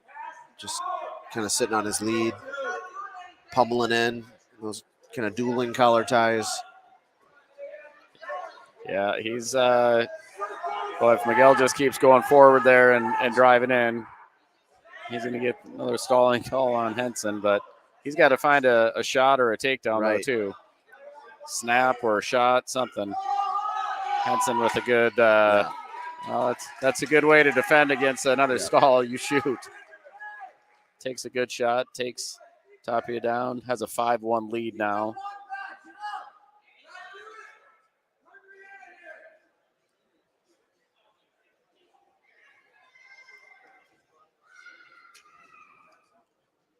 I want to say thank you to the Chanhassen Athletic Department letting us stream down here today. I think they have I think this is being streamed on the Huddle Cam, but doesn't have really any commentating, and we really appreciate being able to commentate, talk about the kids, talk about the World Cup, all these other things. That's right. Good tangents on, but yep, that's gonna wrap it up for at the 160 pounds match here. Henson over Tapia.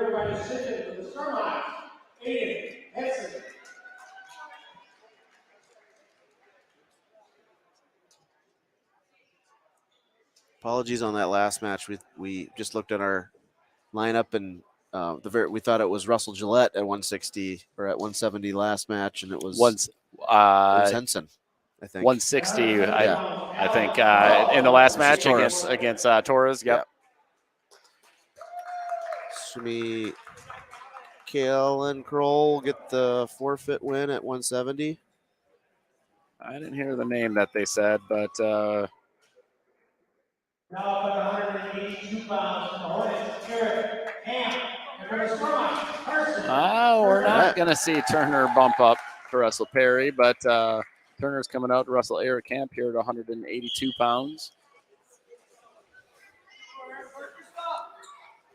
So 37-17 score of the duel right now. Chaska Chan, after the last couple of wins, taking a pretty commanding lead right now.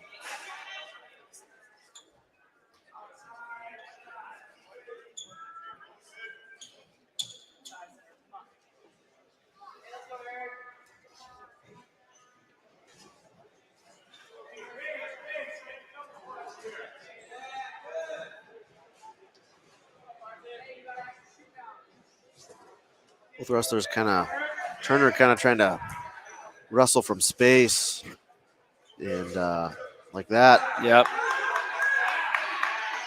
He's quick. Yeah, a lot of speed for 182 pounds. Would guess maybe a football player. It would surprise me if Turner was on the football squad. Yep.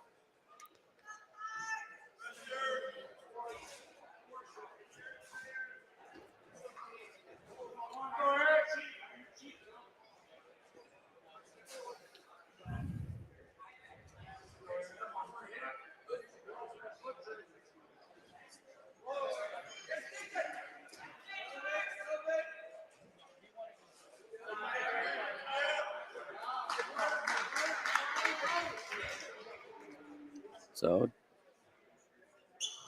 Turner up 2-0 right now. See if Camp can get some hand control down from the bottom. He's building his base. Turner's got 3-point near fall here at least. Yeah, there it is. Picks up 3-point near fall. 9 seconds left, period number 1.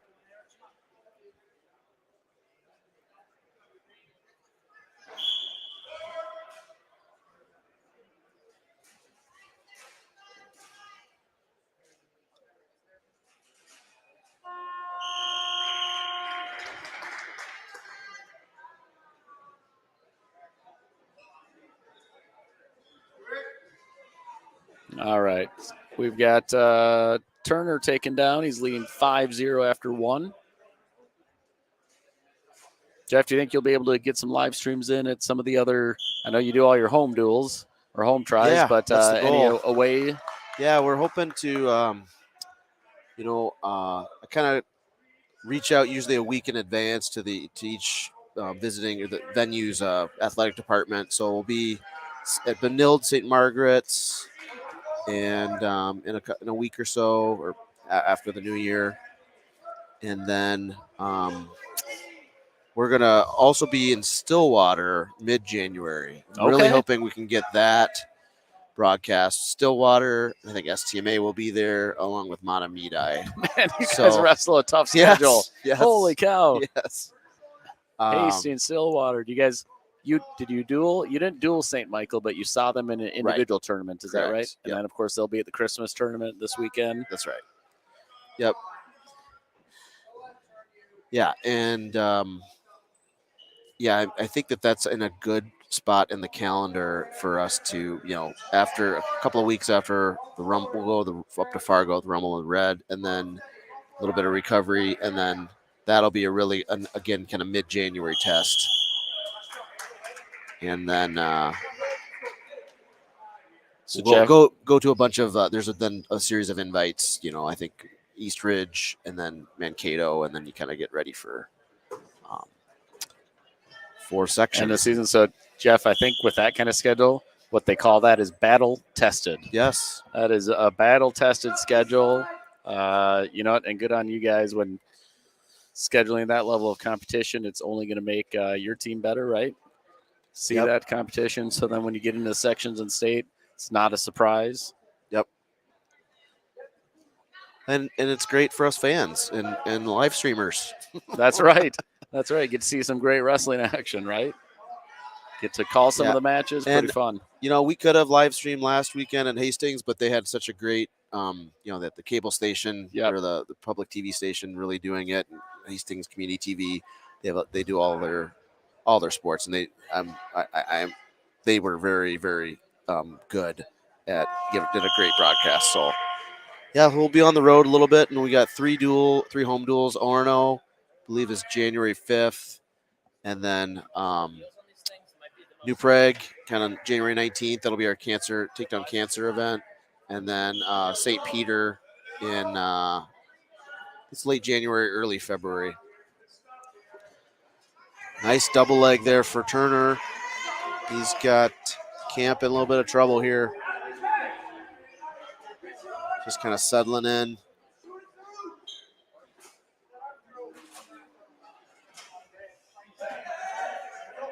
Camp still fighting down there. You know, one thing, I mean, Camp does not give up no matter No. the situation, no matter the wrestler. He will fight hard. Turner's locking in that headlock pretty tight now. Looks pretty comfortable there. He's got a lot of time to work.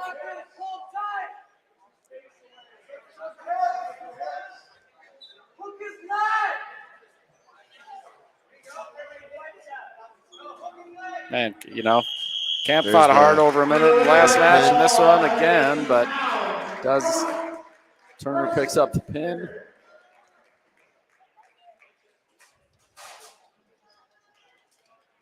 Good fight for Camp.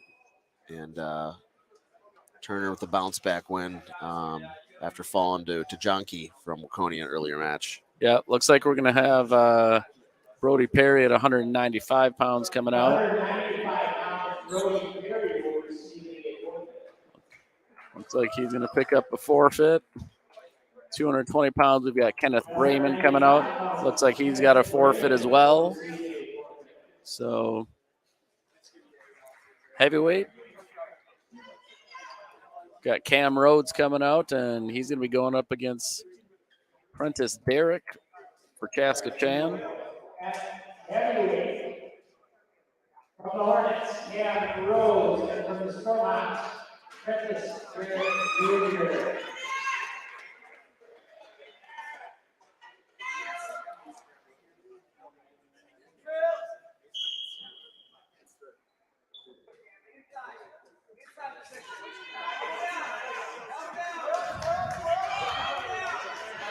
Derrick coming out real quick.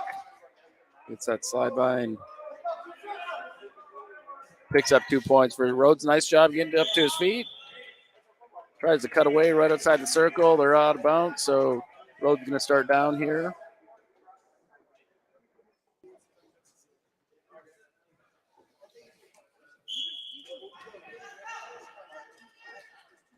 Rhodes a good sit out and turn again. We saw that last match. See if he can create some space after doing that to stand up. And Rhodes had a pin in the last match, correct? Rhodes got pinned. He got pinned. Okay. Remember, it was the Halliday. They were close, and then is that right? I can't remember. They went back and forth. Yep. Someone had a cradle and then lost it out of bounds, and then somebody fell on their back. Yeah. Looks like Derrick's going with that cradle again. yep.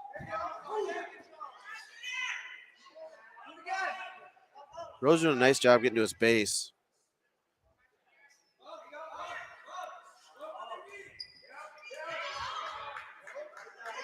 Derrick working kind of for a butcher here.